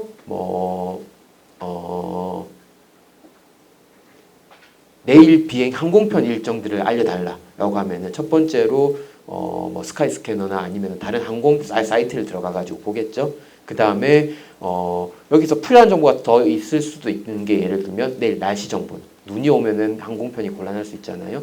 혹은 그 나라의 정치 상황 같은 것들. 뭔가 쿠데타가 일어났다거나 아니면 내전이 일어났다고 하면 안 될 수 있잖아요. 그런 정보들을 더 필요한 질수로 판단해가지고 여기서 소스를 더 가져오게 하는 거죠. 그래서 이 소스를 더 가져올 때 툴이나 API를 쓰기도 하고요. 인터넷에 검색하기도 하고 혹은 전통적인 레그에 들어있던 벡터 데이터베이스에서 내용을 긁어오기도 합니다. 만약에 이 정보만으로 충분하다고 판단이 된다면 이 아이는 이 추가적인 툴을 사용하는 경우 없이 그냥 여기서 그대로 LLM한테 최종으로 만들어진 프롬프트를 던질 거예요. 그럼 이때 프롬프트는 사실 처음에 던졌던 질문하고는 조금 다르죠. 시스템 프롬프트가 아마 포함이 돼 있을 겁니다. 그래서 프롬프트를 던지면은 이 프롬프트는 여기로 갈 거고요. 만약에 여기서 툴을 사용했다면은 이 툴에서 나온 결과가 여기 컨텍스트로 만들어져서 기존에 업데이트된 질문 내용이 쿼리에다가 컨텍스트로 더해질 거예요. 그러니까 한마디로 뉴스를 검색해 봤는데 이러이러하더라. 그러니까 이 내용을 바탕으로 이렇게 답변을 하자라고 이 전체 레그의 프로세스에 맞게 프롬프트를 만들어서 던지는 거고, 여기서는 추가적인 컨텍스트 없이 그냥 프롬프트를 던지는 거고요. 어쨌든 LLM으로 프롬프트가 들어오면은 LLM이 연산을 하겠죠. 추론을 할 거고요. 거기에 맞는 답변을 제너레이팅 할 겁니다. 제너레이팅 된 답이 리스판스로 나오는 거고요. 그 리스판스가 LLM으로 다시 들어가요. 그래서 이 답변이 적절한지를 LLM 에이전트가 다시 판단을 해요. 판단을 하고 만약에 적절하지 않다면 이 과정을 다시 순환합니다. 그래서 이 과정을 계속 도는 거죠.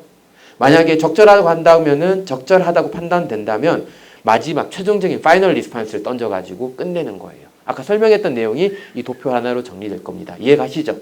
네. 그래서 스스로 판단하고 그 다음에 에이전트가 더 추가 질문이 필요하다면은 툴링을 하고 그 다음에 질문이 필요 없다면은 그대로 LLM한테 던져서 답변을 생성해서 던지는 거죠. 전체적으로 보면은 LLM이 동작하는 거하고 크게 다르진 않아요. 근데 에이전트는 여기 이런 부분으로 들어온 질문을 다시 재생산하는 과정이 있고요. 그 다음에 이 질문에 대해서 답하기 위해서 또 추가로 더 필요한 게 있는가를 판단하기도 하고요. 그 판단해서 어떤 툴을 쓸 것인가 자기가 결정하고 그 다음에 결정해서 데이터를 얻어왔으면 그걸 가지고서 LLM을 통해서 답변을 생성하고요. 일반 LLM이었으면 이걸로 끝이었겠지만 에이전트는 이 답변을 다시 한번 에이전트가 판단을 해서 적절한지 아닌지 보고 적절하지 않으면은 이 루프를 또 도는 거고요. 적절하다고 한다면은 파이널 리스판스로 떨구는 거. 이게 에이전틱 레그의 동작 원리입니다. 네. 그래서 랭그래프를 보시다 보면은 많이 느끼는 것 중에 하나인데 랭체인에서 만약에 뭔가를 만들었다면 사실 이런 식으로 쭉 레그 흐름이 떨어져요. A가 들어오면은 이걸 B에서 받아서 해서 처리하고 예를 들면은 여기서 처음에 트랜스폼을 한 다음에 변환을 한 다음에 여기서 제너레이팅을 하고 파이널 앤서로 떨구는 거죠. 그러면 이게 흐름이 일직선상으로 흐른다고 해가지고 우리는 보통 리니어 스트럭처드 레그라고 부릅니다.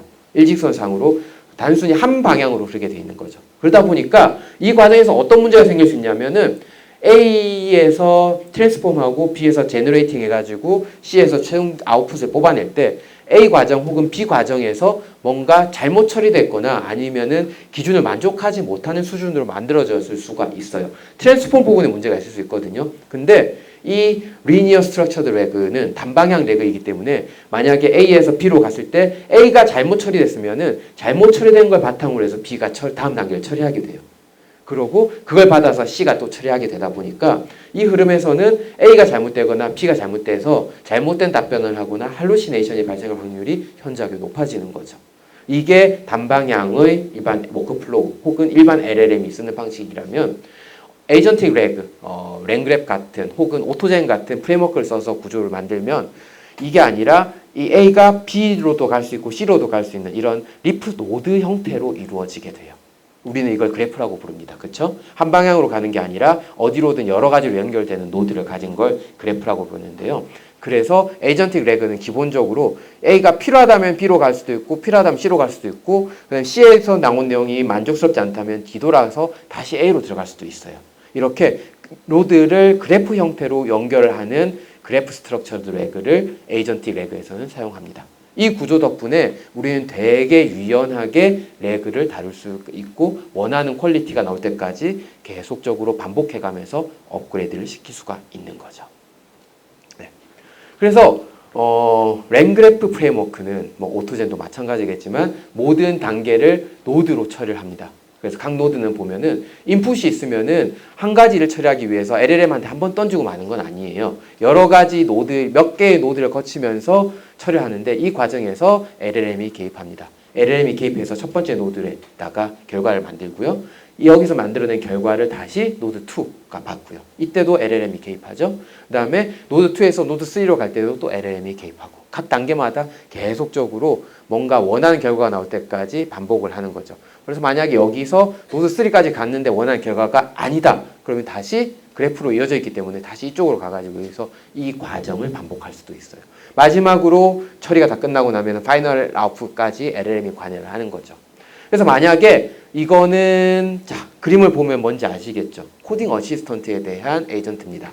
코딩 어시스턴트에 대한 에이전트를 이렇게 만든다고 한다면 우리는 이런 식의 단방향 그림이 아닌 걸 보실 거예요. 이쪽으로 가서 소프트웨어 엔지니어가 들어가서 코드를 분석하고 코드 어널라이저가 어널라이저 툴을 이용해서 쓴 다음에 흐르는 게 아니라 다시 이쪽으로 돌아가게 있죠. 그 다음에 코드 어널라이저가 뭐 분석을 했으면 다시 소프트웨어 엔지니어라는 롤한테 던지고 이 흐름이 다 계속 돌도록 돼 있어요. 그렇게 한 방향으로 흐르는 게 아니라 이 하나의 노드가 다른 노드들하고 여러 가지로 이어지는 이 그래프 구조로 만들기 쉽도록 해놓은 게 랭그래프 프레임워크죠. 그래서 여러분들이 대부분 에이전트를 만든다고 하면 랭그래프 혹은 오토젠 같은 것들을 많이 쓰게 되실 겁니다. 이 구조가 노드와 그래프 형태를 결합해 놓은 거라는 것만 기억을 해 두시면 되고요. 에이전트 어떻게 만들지? 하면 일단 랭그래프 스튜디오나 아니면 랭그래프 프레임워크부터 설치하고 시작하시면 되는 거죠. 네. 여기 보시면은 6단계에 이른 AI 에이전트의 개발 흐름을 표시해 놨습니다. 네. 이거는 첫 번째로 플래닝을 하고요. 그 다음에 디자인을 하고 디벨롭먼트 개발을 하고요. 테스팅을 한 다음에 뭔가 여기서 보완점이 나올 거예요. 그럼 다시 개발을 하고 그 다음에 유지보수하는 과정까지 이 흐름이 이렇게 만들어져 있습니다. 그래서 상용화된 AI 에이전트를 다루게 된다면은 이 흐름을 따라서 우리는 에이전트를 만들어내게 돼요. 네. 그래서 제가 가끔 참고하고 있는 자료인데 이쪽에 자료를 작성하신 분의 알리아스가 있어요. 여기 가보시면은 AI 에이전트에 대한 좋은 아키텍처나 아니면 기술적인 접근들을 굉장히 많이 제공하고 있기 때문에 도움이 되실 겁니다. 어쨌든 AI 에이전트를 만들려면은 기술적으로는 요 순서로 접근을 해야 된다라는 거죠. 자, 여기까지 다 이해되셨죠? 네. 굉장히 딥한 레벨의 기술까지 들어가진 않겠지만 이 정도까지는 설명을 드렸습니다. 앞에서 기술 이야기를 드렸다면은 두 번째는 AI에 대해서 우리가 어떻게 접근해야 되는가에 대한 접근법이에요. 네. 기술 굉장히 다양합니다. 많은 일들을 할 수 있어요. 근데 거기에 대해서 기술에 대해서 접근하는 저희의 철학이나 인사이트가 없으면은 그저 그런 AI 서비스가 나오기가 쉬워요. 그래서 저는 항상 강조하는 게 AI를 어떻게 다루고 어떤 식으로 활용을 해야 가장 좋은가에 대해서 항상 생각하라고 말씀을 드리거든요. 그걸 말씀드리고 싶어서 예요. 네. 자, 봅시다. 네. 스탠포드에 보면은 디자인 스쿨, 디자인 띵킹이라는 강좌를 진행하는 제레미 어틀리라는 교수가 있습니다. 이분이세요. 네. 이분이 디자인 띵킹에 대해서 그리고 생산성에 대해서 많이 연구를 하고 그다음에 발표를 했었는데 잠시만요. 네. 자, 이분이 한 내용에 따르면은 이렇습니다. AI는 업무 성과 향상에 굉장히 효과적인 도구예요. 근데 활용 결과는 사람마다 되게 큰 차이가 있다고 이야기를 합니다. 그래서 같은 AI를 사용해서 쓰는데도 불구하고 성과가 높은 사람이 있고 낮은 사람이 있어요. 이분은 그게 왜 그런지에 대해서 연구를 했습니다. 그랬더니 왜 차이가 기나는가? 이 차이는 어디에서 나오는가? 봤더니 기술적인 역량이 아니더래요. 기술적으로 더 잘 알고 더 못 알고가 아니라 AI를 대하는 관점의 차이에서 기인한다는 거죠. 네. 어떻게 관점이냐면은 잠시만요. 네. AI 활용하는 성공의 열쇠가 여기 여러분들이 기억해 두셔야 되는 건데 즉 접근 방식 말씀을 좀 드릴게요. 네. 저성과자하고 고성과자 표현이 좀 그렇긴 한데요. 네. 잘 이용하는 분, 잘 이용하지 못하는 분의 차이가 어디 있느냐. 첫 번째, 저성과자의 경우에는 일관되게 AI를 도구적인 관점에서 바라보고 있다는 것 판단이 됐어요. 무슨 말이냐면 AI는 그냥 내가 시킨 일을 수행하는 존재다 라는 관점에서 AI를 다루고 AI를 쓴다는 거죠. 그러다 보니까 명령이나 질문을 하고요. 그 다음에 기대한 결과가 나오지 않으면은 기술에 대해서 실망하는 형태. 그러니까 아직 원하는 퀄리티가 안 나오네. LLM이나 아니면 AI는 아직 멀었다 라고 판단하고 이 AI는 못 쓸 물건이네 라고 해서 기술적인 비관론으로 이어지는, 아마 여러분들 주변에도 그런 분들이 있을 거예요. 써보고 나서 리포트를 써야 되는데 아직 리포트를 제대로 써주지 못하더라. 그래서 AI는 아직 멀었다 라고 이야기를 하는 분들이 있을 겁니다. 그쵸? 생각이 좀 다를 수는 있는데 기본적으로 AI가 도구라는 관점에서 접근하기 때문이에요. 그래서 이렇게 생각을 하게 되면은 AI를 더 다양하게 활용할 수 있는 인사이트를 얻을 기회를 많이 놓치게 돼요. 왜냐하면 기술적인 비관론이 있기 때문에 AI를 가지고서 더 쓸데가 없다고 생각을 하게 되거든요. 그래서 혁신할 수 있는 기회도 제한이 되고요. 잠재력을 활용하는데도 어렵습니다. 반면에 고성과자는 어떤 식으로 생각하냐 봤더니 AI를 팀원 혹은 파트너의 한 명으로 생각하더란 거죠. 그래서 팀원이 있다면은 예를 들어서 여러분들 동료가 있어요. 일을 시켰는데 결과를 잘 뽑아내지 못했습니다. 뭐라고 하시겠어요? 자르실 건가요? 아니죠. 기본적으로 피드백을 주고 멘토링을 하고 키워가지고 이 사람을 어떻게 쓸지를 많이 고민을 할 거예요. 그쵸? 그렇게 똑같이 보더란 거예요. 그래서 AI를 도구로 보는 게 아니고 같이 일을 하고 성장할 수 있는 동료로 보는 관점을 가지고 있더라는 거죠. 네. 그래서 결과가 기대하고 다를 수 있어요. 원하는 결과가 안 나올 수 있습니다. 그럴 때 이렇게 아직 멀었어라고 기술적 비관론으로 떨어지는 게 아니라 피드백을 주고요. 코칭을 해요. 그래서 아니야 너는 이 답변이 아직 아니고 이런 것들을 더 포함해서 다시 한번 생각해봐. 혹은 그 관점보다는 이런 관점으로 한번 접근을 해서 답을 만들어줘봐 라고 계속 피드백을 하고 코칭을 해서 개선하는 방향으로 이끌더란 거죠. 그리고 또 하나 중요한 게 지속적인 상호작용입니다. 그래서 AI 스스로도 내용에 대해서 컨텍스트를 학습하고 진화하거든요. 그래서 학습하고 진화할 수 있도록 지속적인 상호작용을 제공한다는 거죠. 그래서 단순히 일회용적으로 일방향적으로 시킨 일을 수행하는 존재로 보는 게 아니라 팀원으로서 보고 파트너로서 보고서 그 다음에 학습하고 진화할 수 있도록 지원을 했더니 통계적으로 봤을 때 이분이 연구한 결과에 따르면 비즈니스에 대한 가치 창출을 하고 생산성을 보통 33% 이상은 향상시키더라라는 결과를 이끌어냈습니다. 물론 이분이 연구한 결과이기 때문에 저희의 현업하고는 다를 수 있지만 어쨌든 데이터적으로 이렇게 나왔다는 거예요. 그래서 같은 이야기입니다. 도구적 관점으로 인식할 때는 AI 자체에 한계가 있구나라고 생각하고 말아요.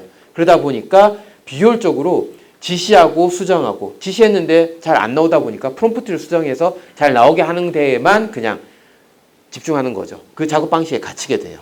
그래서 도구적 관점이 가질 수 있는 한계입니다. AI를 가지고서 얻을 수 있는 기회가 여러분들은 되게 무궁무진하다고 생각하실 텐데 도구적으로 바라본다면은 얻을 수 있는 가치는 분명히 한계가 있을 거예요. 그래서 더 다양한 기회를 얻어내지 못하는 한계가 있는 거죠. 만약에 여러분들이 누군가를 채용을 해야 된다. 그럼 이 사람이 AI를 도구로 바라보고 있는지 아니면 동료로 바라보고 있는지 또 되게 중요하게 판단을 하셔야 됩니다. 그래서 협력적 관계나 아니면 팀원, 동료로 바라볼 때는 잘못된 결과가 나오더라도 피드백을 통해서 그걸 개선시키려고 애를 써야 되죠. 네. 그래서 결과에 대해서 적극적으로 코칭하고 멘토링하고 AI가 학습하고 진화하도록 지원을 해야 돼요. 쉽게 말해서 뭔가 소위 말하는 보살이 되어야 됩니다. 네. 그래서 뭔가 원하는 답변이 바로 나오지 않더라도 가이드하고 코칭하고 멘토링하는 과정을 계속 반복하다 보면은 지속적으로 결과물이 퀄리티가 올라가는 결과를 얻게 되죠. 네. 그래서 일반적으로 AI를 활용할 때 되게 엔터프라이즈 기업에서 많이 사용하는 잘못된 접근법이 이겁니다. 사람이 질문하고 답을 내는 게 AI다. 라고 일방향적으로 딱 봐는 거예요. 이렇게 하면은 AI하고의 관계를 되게 일방적이고 제한적으로만 만들어요. 나는 질문을 하는 거고 너는 대답을 하는 거야 라고 딱 관계를 규정 지어버리기 때문이죠. 그래서 AI 잠재력을 끌어내기 어렵고요. 단순한 명령 수행자로만 인식하게 되죠. 만약에 AI가 진짜 팀원으로 인지를 하고 하나의 역할로 인지를 한다면은 어떻게 해야 될까요? 라는 질문을 던지고 싶은데요. 팀원은 지시에 따라서 답만 내놓는 존재는 아니죠. 그렇죠? 같이 고민하고 해결책을 만들어 나가는 부분이에요. 근데 실제로 AI한테 이런 관점에서 접근하면 AI가 더 좋은 답변을 하기 시작해요. 그래서 진짜 중요한 것 중에 하나는 이겁니다. AI가 나한테 질문을 하도록 유도를 해야 돼요. 뭐냐면 뭔가 여러분들이 아이디어가 있어요. 이걸 만들고 싶어요. 그러면 이 아이디어를 어떻게 만들 건지 구체적으로 구성해서 나한테 말해줘가 아니라 이 아이디어를 가장 생산성 있게 말하려면은 너는 나한테서 어떤 질문을 뽑아가야 되니? 라고 거꾸로 질문을 하게 만드는 거예요. 그러면은 AI는 굉장히 좋은 답변을 하기 시작합니다. 저는 엔지니어이기 때문에 가끔 애플리케이션을 한 2시간 만에 만들어야 될 때가 있거든요. 그때가 되면은 첫 번째로 던지는 질문이 이겁니다. 나는 이런 애플리케이션을 만들 건데 이걸 만들기 위해서 네가 알아야 되는 정보들이 뭐가 있는지 나한테 질문을 10개만 해봐 라고 하거든요. 그럼 실제로 10가지의 질문을 던져요, 저한테. 그걸 바탕으로 해가지고 애플리케이션을 만들면 이 애플리케이션을 만드는 퀄리티가 굉장히 올라갑니다. 그래서 방법을 거꾸로 하라는 거죠. 저희가 질문을 던지는 게 아니라 AI가 저희한테서 원하는 바를 뽑아가서 그걸 바탕으로 결과물을 만들어내도록 질문을 할 수 있는 구조로 만들어야 돼요. 네. 여러분들이 뭔가 비즈니스적인 기회를 만든다면은 이런 것들을 고민을 해 주셔야 됩니다. 이럼으로써 AI가 할 수 있는 역할이 훨씬 더 커져요. 그래서 결국에 여러분들이 던질 질문은 이겁니다. 최고의 결과를 얻기 위해서는 내가 어떤 질문을 AI한테 거꾸로 제공을 해야 되는가. 어떤 정보를 제공해야 되는가. 이거를 사람이 한 번에 생각하기 어렵다면은 AI한테 거꾸로 물어봐야죠. 만들려면 어떤 질문을 나한테 해야 되니? 라고, 질문을 나한테 해봐. 라고 던질 수 있는 거예요. 그래서 저는 여기에 주목을 하는데요. 우리가 지금 LLM이나 에이전트에게 다루는 방식하고, 그 다음에 여러분들 마블 영화 보셨죠? 아이언맨. 아이언맨 보셨으면은, 아이언맨에서 토니 스타크가 자비스 혹은 프라이데이 같은 AI한테 던지는 질문하고 방향이나 방식이 되게 좀 다르다는 걸 느끼실 거예요. 우리는 프롬프트로 이걸 만들어줘 라고 하고 끝내는데 이 토니 스타크가 가지고 있는 AI는 어떤 식으로 이야기를 하냐면 대화를 해요. 뭔가 필요한 데이터를 만들기 위해서 연산이 필요한 부분을 AI한테 던지죠. 자비스한테 예를 들어서 가능한 시나리오 중에서 가장 확률이 높은 걸 뽑아줘. 아니면 연산해줘라고 하고 그 연산 결과를 받은 다음에 이 주인공이 그 다음 스텝에서 AI한테 해야 될 거를 다시 또 던져요. 그리고 이건 어떤 근거로 나온 데이터니? 하고 질문을 하고 그러면은 AI가 다시 답변을 해주죠. 이걸 끊임없이 주고받으면서 그 중에서 가장 안정적인 알고리즘을 가지는 그 원소는 무엇이냐라고 질문을 하거나 아이언맨 슈트를 만들 때도 마찬가지고요. 이런 식으로 대화를 해요. 그렇죠? 그래서 명령을 던지는 게 아니고요. 상호작용을 할 수 있는 아이디어가 필요합니다. 이렇게 할 때 AI가 가장 좋은 결과를 내요. 네. 그래서 AI가 제공한 결과물에 대해서 그냥 단순히 좋다, 나쁘다 판단하기보다는 지적하고 개선 방향을 제시하는 식으로 가는 게 좋습니다. 그리고 여기서 보시는 것처럼 이 문제에 대해서 어떻게 생각하느냐라는 다소 추상적일 수도 있지만 사람을 대하듯이 질문을 하면은 훨씬 더 좋은 결과물을 끌어낼 수 있다는 게 요즘의 연구 결과로 많이 밝혀졌어요. 마지막으로 이야기하고 싶은 게 하나입니다. 음성 인터페이스를 되게 많이 쓰라라는 이야기를 아까 그 제레미 교수가 이야기를 하는데요. 여러분들이 타이핑을 하게 되면은 우리가 가장 잘못 사용하고 있는 케이스 중에 하나가 우리는 구글 검색에 되게 익숙해져 있어요. 그쵸? 구글 검색에서는 뭔가 키워드만 던지고 거기서 원하는 거를 바로 얻어내게끔 되어 있어요. 그러면 키워드를 던질 때 어떤 키워드에 집중해야 될까라고 생각을 해서 먼저 뭔가 의미 있는 문장을 만들어서 던지려고 노력을 하게 되거든요. LLM이나 우리가 제너레이티브 AI를 그와 같은 과정으로 텍스트 기반으로 쓰려고 하면은 우리는 어떤 문장을 만들어야 되지 하고 먼저 고민을 하게 돼요. 그리고 더 완성도가 높은 문장을 만들려고 쓰게 되는데 이건 LLM이 가지는 창의성이나 가능성을 최대한으로 발휘하는 방식이 아니라고 이야기를 해요. 가장 좋은 건 음성 기반으로 대화를 하는 거죠. 음성 기반으로 하다 보면 우리가 크게 고민하지 않고 쉬운 이야기부터 던져요. 예를 들면 애플리케이션을 만들고 싶은데 어떻게 하면 될까? 다소 추상적인 이야기를 던지고요. 그 다음에 그러면은 LLM이 이제 거기서 거꾸로 질문을 하겠죠. 어떤 걸 만들고자 하시나요? 그러면은 편한 질문 사이로 주고받듯이 대화를 하는 겁니다. 이런 걸 만들어야 되는데 이런 요구사항이 있어 라고 하고요. 그러면은 LLM이 더 그 다음에 필요한 정보들을 또 받아내겠죠. 아까 LLM 워크플로우를 보셨죠? 내가 이걸 만들기 위해서 어떤 정보들이 더 필요한가에 대해서 스스로 판단한다고 그랬잖아요. 그렇게 해서 답을 내리길 때 음성 기반으로 보이스 기반으로 대화를 하게 되면은 텍스트 입력 부담 없이 굉장히 자연스럽고 유연하게 커뮤니케이션이 가능하다는 거죠. 그래서 대화를 통해서 생각을 발전하고 답을 찾아갈 수 있다는 겁니다. 실제로 아까 잠깐 보여드렸던 마블 영화에 나오던 그 아이언맨이 AI하고 대화하는 방식도 음성 기반이죠. 실제로 저도 뭔가 AI 에이전트하고 작업을 할 때 굳이 텍스트로 쓰지 않고 음성을 텍스트로 변환하는 기술을 중간 레이어에 넣고 음성으로 이야기를 할 때가 많아요. 그럼 저는 그냥 그 방에서 컴퓨터를 켜놓고 마이크를 켜놓은 다음에 방에서 이렇게 걸어다니면서 생각을 정리하면서 질문을 던지거든요. 그러면 주고받는 인터랙션이 훨씬 더 많습니다. 그리고 원하는 결과가 훨씬 더 퀄리티 있게 빨리 나와요. 그래서 여러분들이 가능하다면 음성 기반의 인터페이스를 제공할 수 있도록 노력을 하시면은 훨씬 더 퀄리티 있고 AI가 쓸 수 있는 좋은 기능들을 더 많이 만들어내실 수 있을 겁니다. 그래서 이렇게 음성 기반으로 대화를 하면은 AI가 가지는 인사이트를 적극 활용할 수 있다라고 그분도 이야기를 하고 저도 동의하는 부분이죠. 그래서 AI는 기본적으로 지속적으로 코칭을 해가지고 진화시켜야 됩니다. 처음 AI가 우리한테 왔을 때 아무렇게나 답변을 하는데 계속 하다 보면 퀄리티가 좋아질 거예요. 그 퀄리티가 좋아지기 위해서 지속적으로 진화를 하도록 만들어야 되고요. 그 다음에 구체적인 맥락을 제공해서 AI가 상황을 이해할 수 있도록 지원을 해줘야 됩니다. 그리고 반복적으로 학습하고 멘토링을 해서 AI가 업무에 지적화된 결과를 스스로 찾아가도록 지원을 해야 되고요. 결과적으로 AI는 이런 과정을 거치게 되면은 그 어떤 기능을 맡든지 간에 업무 성과를 크게 높일 수 있는 파트너가 될 거입니다. 그래서 마지막입니다.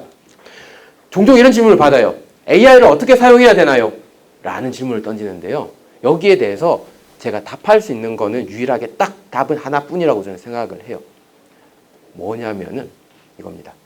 AI를 사용하는 게 아니고 AI하고 함께 일하는 거죠. AI를 사용해서 코딩을 한다가 아니라 AI하고 함께 코딩을 하고 AI하고 함께 여러 가지 업무를 처리하는 관점에서 접근을 해야 AI가 가지는 비즈니스적인 기회를 제일 많이 뽑아낼 수 있을 거예요. 네. 뭐 AI를 가지고서 이런 아이디어를 쓸 수 있고 저런 아이디어를 만들어낼 수 있고 여러 가지가 있을 겁니다. 근데 그런 구체적인 아이디어를 드릴 수는 없어요. 저도 여러 가지 생각이 너무 다양하니까. 하지만 여러분들이 생각해야 될 거는 AI를 어떻게 사용할 것이냐 이게 아니에요. AI하고 어떻게 함께 일하는 여러 가지 기회를 만들어낼 수 있을 것이냐. 이 관점에서 접근해야 됩니다. 인문학적인 이야기죠. 하지만 인문학적인 데에서 출발을 해야 AI에 대한 활용 가능성이 더 커지게 나올 거예요. 자, 끝났습니다. 에이전트에 관심이 많네요. 에이전트를 설계할 때 이제 노드라고 정의를 하신 그 기반에서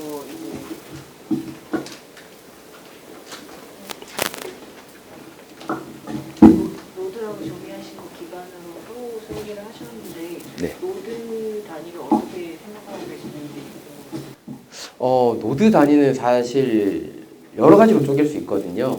예를 들면 단순히 추론하고 그 다음에 뭔가 결과를 가져오는 부분일 수도 있는데 우리가 원하는 AI의 에이전트 단위가 있다고 해봅시다. 예를 들어서 자동으로 그냥 PPT를 만들어주는, 저희가 자연어로 내추럴 랭귀지로 인풋을 집어넣으면은 PPT를 만들어주는 서비스가 있다고 가정을 해볼게요. 그러면은 PPT를 만들기 위해서는 여러 가지 단계를 거쳐야 될 겁니다. 그쵸? 첫 번째로 해야 될 일은 저희가 자연어로 의도를 넣었으면 이 의도를 종합해가지고 프레젠테이션을 할 수 있게끔 먼저 시나리오나 아니면은 스크립트를 만들어야 될 거예요. 그 과정이 하나가 있고요. 그 다음에 이걸 프레젠테이션에 맞게 화면상 페이지로 배치하는 과정이 또 있을 겁니다.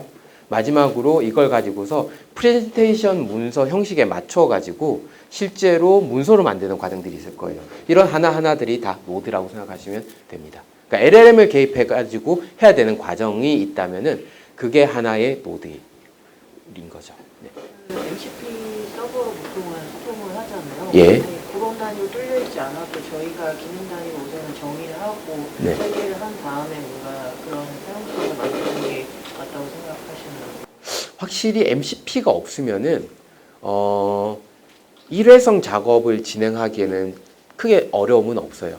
근데 프로젝트의 단위가 커지거나 아니면은 여러 가지 문서가 쌓이게 되면 이 정보들을 매번 프롬프트로 던지기가 굉장히 부담스럽습니다.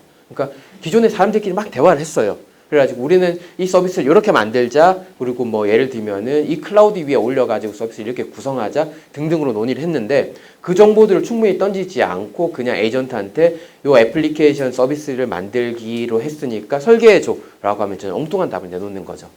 그러니까 예를 들어 저희가 개발할 수 있는 개발 조직원은 3명인데 이 만든 볼륨은 한 10명 정도가 투입되어야 되는 서비스를 만든다던가, 아니면은 저희는 한 달의 비용을 뭐 1,000만 원 언더로 해서 운영하기를 원하는데 갑자기 한 5억 정도는 들어가는 대규모 시스템을 만든다던가, 혹은 저희가 이 기능은 더 이상 이 에이전트에서 심지 않기로 했었는데 이 서비스에서 구현하지 않기로 했는데 또 불구하고 에이전트는 그걸 인식하지 못해서 그 기능까지 포함해가지고 구현을 한다던가, 이런 여러 가지 맥락을 놓치는 경우들이 생길 거예요.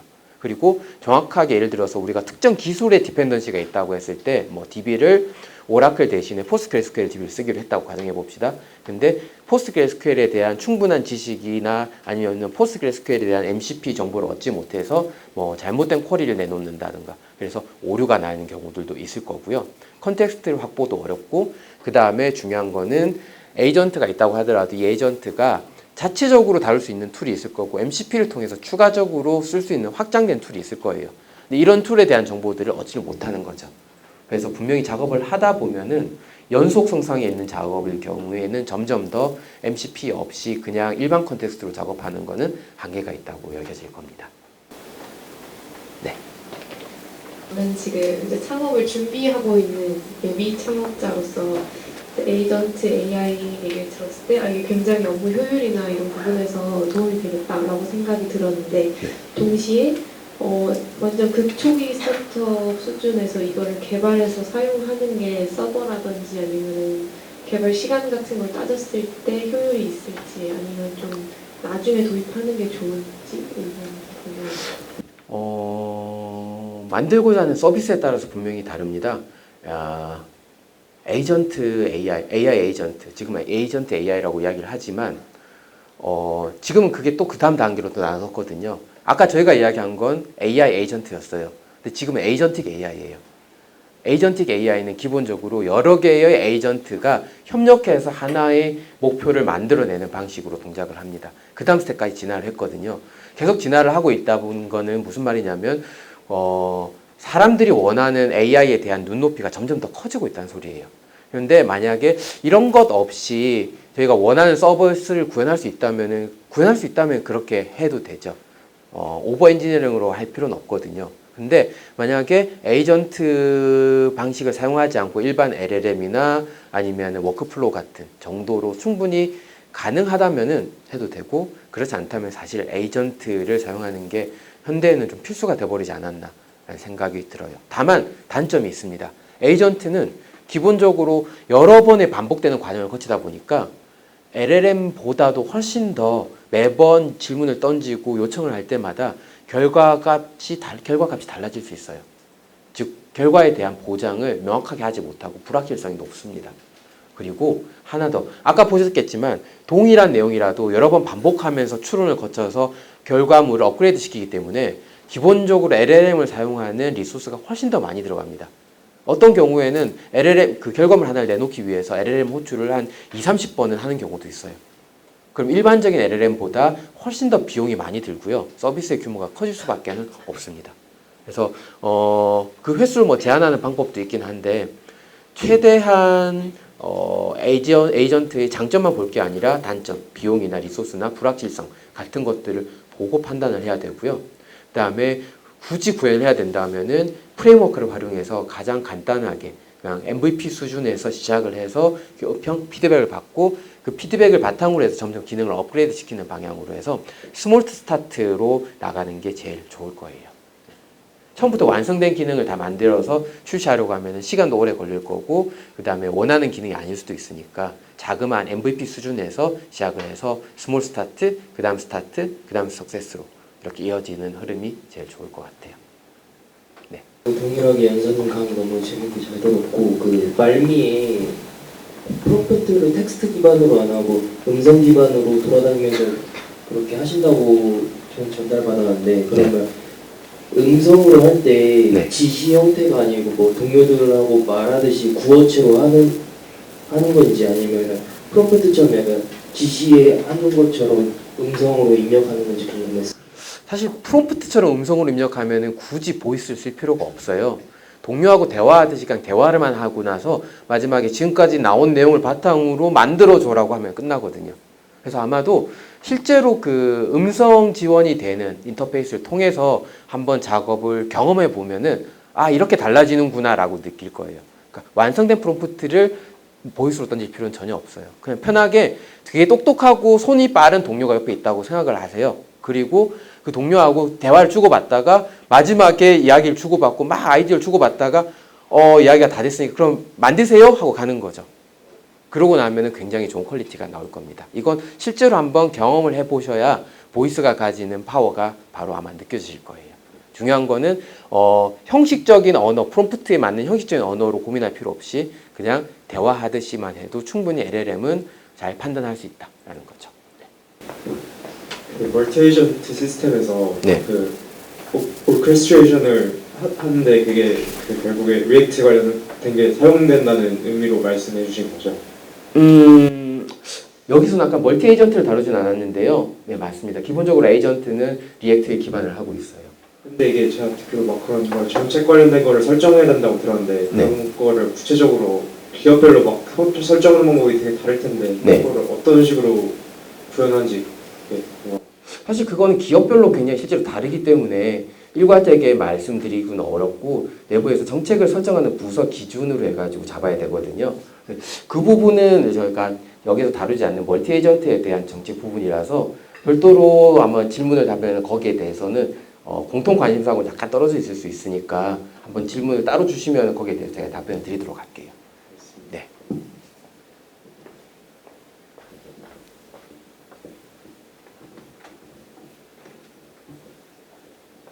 또 다음 질문 있으신 분 계신가요?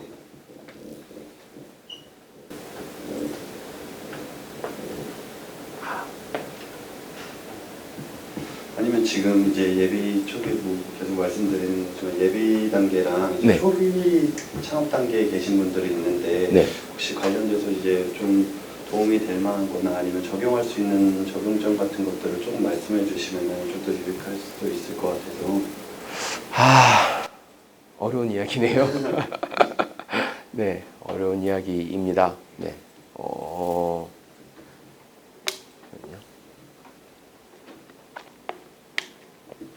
사실 저는 AI를 기술적인 관점에서 어떻게 활용해야 가장 좋은가에 대해서 집중을 하는 쪽이고 그러다 보니까 바라보는 관점도 AI를 이용해서 신규 서비스를 만들거나 아니면 구성하는 쪽보다는 이 AI에 대한 활용의 기본적인 테넷, 저희가 철학이라고 그러죠. 어떻게 접근을 하고 그 다음에 기존 프로세스에 어떻게 녹여내야 되는가에 대해서 좀 많이 고민을 하는 쪽이긴 해요. 그래서 AI를 활용하면은 기존에 있는 개발팀이 생산성을 어떻게 하면 높일 수 있는가, 뭐 이런 것들을 고민하기도 하고, 그다음에 저는 요즘 고민하고 있는 부분 중에 하나는 보통 우리가 개발자들은 코딩 어시스턴트로서 AI를 많이 써가지고 개발을 하잖아요. 근데 단순히 코딩만이 아니라 프로젝트를 할 때 초반에 요구사항을 분석하고 정의하고 그 다음에 상대방을 식별하고 이런 것들을 할 때도 굉장히 유용하게 쓰일 수 있거든요. 아까 그 스탠포드의 그 디자인 띵킹 쪽에 있는 제레미 교수가 했던 이야기 중에 굉장히 의미 있는 것 중에 하나는 사람들이 자주 쓰지 않는 LLM에 굉장히 뛰어난 기능들이 있는데 그걸 쓰지 않는다라고 몇 가지 이야기를 하고 있는데 그 중에 하나는 이겁니다. 사람한테 되게 어려운 이야기를 해야 될 경우가 있어요. 예를 들면 뭐 권고 사직을 시켜야 된다든가 아니면 나는 너한테 되게 뭔가 서운해라는 이야기를 해야 된다든가 혹은 내가 말 주변이 없어서 말을 하는 게 어렵다든가 이런 트레이닝을 시키를 해야 되는 코스들이 있는데 그게 잘 안 된다는 거죠. 그때 어떻게 하냐면은 LLM한테 상대방에 대한 페르소나를 책정하고 그 페르소나로서 예를 들면은 너는 이제 곧 권고사직을 당할 굉장히 좀 슬픈 주제인데 너는 곧 권고사직을 당할 사람이지만 아직 아무것도 모르고 있고 평소에는 일을 별로 열심히 하지 않아서 월급 루팡이었던 사람이야 라고 생각하고 다만 너는 그 센티멘탈이 그 MBTI상 F에 가깝기 때문에 네가 상처받지 않도록 내가 말을 하는 방법을 다듬고 싶은데 그 다듬는 방법을 도와줘 라고 화대를 설정하고서 이야기를 하면은 그거는 인사부서에서 그 사람에게 이야기를 전달하는 트레이닝 코스로 만들어낼 수 있다는 이야기를 해요. 네. 혹은 예를 들어서 또 다르게 뭐 그런 게 있죠. 나왔던 이야기 중에 하나는 뭐 소개팅이나 아니면 누굴 소개받았을 때 말 주변이 워낙 없어서 말을 어떻게 끌어나가야 되는지 모르는 사람들이 있다면 단순히 무슨 말을 해야 될지를 LM한테 알려달라고 하는 게 아니라 거꾸로 나는 소개팅에 나가서 처음 만난 사람한테 말을 잘 할 줄 모르고 너는 처음 소개팅에서 나를 뭔가 재밌는 말을 기대해 주는 상황이야 라고 설정을 하고 그걸 통해서 내가 더 자연스럽게 대화를 이어나갈 수 있도록 트레이닝하는 코스를 만들어낼 수 있다는 겁니다. 그런 식으로 해서 LLM을 활용할 수 있다는 것들이 요즘 각광을 받고 있고요. 며칠 전이었죠. 오픈 AI에서는 공부 모드를 만들었어요. 이제 더 이상 과외도 할 수 없는 세상이 됐습니다. 공부 모드에서는 학생이 공부를 하면서 AI한테 오픈 AI에게 질문을 하면은 챗 GPT가 바로 답을 알려주는 게 아니라 이걸 답을 얻기 위해서 어떻게 단계적으로 접근해야 되는지에 대한 그 접근법을 알려줘요. 그러니까 굉장히 착한 그리고 서스테너블한 과외 선생님이 되기 시작한 거죠. 이런 식으로 여러분들이 활용할 수 있는 방향에는 생각을 조금 달리하면은 아주 다른 방법으로 접근할 수 있는 요소들이 되게 많을 겁니다. 저는 거기까지 사실 생각을 하기 좀 어려워요. 근데 여러분들은 아마 생각을 할 수 있을 거예요. LLM이 아니고 일단은 그냥 AI가 아니라 굉장히 똑똑하고 빠르게 답변을 할 수 있는 신입사원이라고 생각을 하고요. 한번 접근을 해보세요. 그러면은 이 친구한테 뭘 시켜야 제일 일을 잘할 수 있을 것인가에 대한 여러 가지 시각이 나올 겁니다. 그럼 거기서 시작을 해서 여러 가지 비즈니스적인 오퍼튜니티를 찾아내는 게 가장 좋지 않을까라고 좀 말씀을 드리고 싶어요. 네, 그렇습니다. 네. 네, 그 결국에 에이전틱 AI라는 거는 LLM들 여러 개를 연결하는 형식이고 실제로 약간 컴퓨터에서 실행하고 그러는 것도 그때 이미 존재하는 API를 불러와가지고 실행만 하게 하는 수준인 거로 제가 지금 보기엔 그렇게 느꼈는데요. 네. 그렇게 되면 근본적인 그 에이전트의 기능 같은 것들도 LLM의 성능에 따라서 결정이 되는 부분이 있고 근데 그 에이전틱 AI 아키텍처라는 게 그게 그렇게 큰 의미가 있는 건가 그게 좀 의문이 들어서 그렇습니다. 네. 여쭤보고 싶습니다. 확실히 뭔가 AI 워크플로우하고 LLM 그리고 AI 에이전트 사이에서는 명확한 기준이 있을 겁니다. 그쵸? 아까 말씀드린 것처럼. 근데 AI 에이전트하고 에이전틱 AI 사이에는 굉장히 애매해요. 구분이 쉽지 않거든요. 다만 이제 AI 에이전트라고 한다면은 단순히 그냥 목표를 향해서 해결하는 방법을 스스로 찾아 나가고 태스크를 정의한 다음에 거기에 맞는 행동을 해서 결과를 보고 반복해서 피드백을 가해서 수정한다 라는 게 AI 에이전트의 핵심이라면은 에이전틱 AI는 거기서 크게 달라지진 않았어요. 다만 여러 개의 에이전트가 서로 협력적으로 목표를 달성해 나간다라는 관점이 되죠. 그러니까 우리가 혹시 그 여러 AI 기법들 중에서 간스 아시나요? GANS. 합성 데이터셋을 만드는 유명한 메커니즘이 있습니다. 그러니까 예를 들어 가장 굉장히 실제 데이터를 쓰지 못하는 상황에서 합성 데이터셋을 만들어내는 기술이 있거든요. 우리는 그거를 간수라고 부르는데 합성 데이터셋을 만들어낼 때 보통 우리가 에이전트를 어떻게 사용하냐면은 한 사람은 도둑으로 가정을 해요. 그러니까 위조 여권을 만들어내는 사람으로 가정을 하고 한 사람은 경찰로 강정을 합니다. 그래서 한 사람은 위조 여권을 계속 만들어내고요. 그 다음에 경찰 에이전트는 그걸 계속 식별해내는 역할을 해요. 그러면서 두 개가 서로 상호 배타적으로 혹은 동시에 상호 협력적으로 그 과정을 반복하다 보면은 결국에는 어느 순간인가는 경찰이 위조 여권을 판별해내는 확률이 50%로 떨어지게 돼요. 50%로 떨어졌다는 말은 무슨 말이냐면 더 이상 확률적으로 명확하게 근거를 두고서 이게 위조다 아니다라고 판단할 수 없는 굉장히 실제 데이터에 가까운 합성 데이터셋이 만들어졌다는 소리가 되거든요.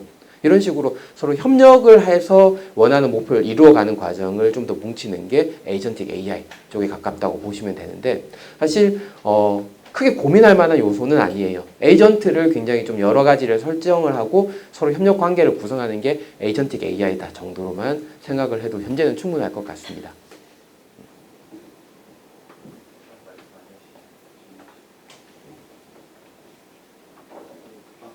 네.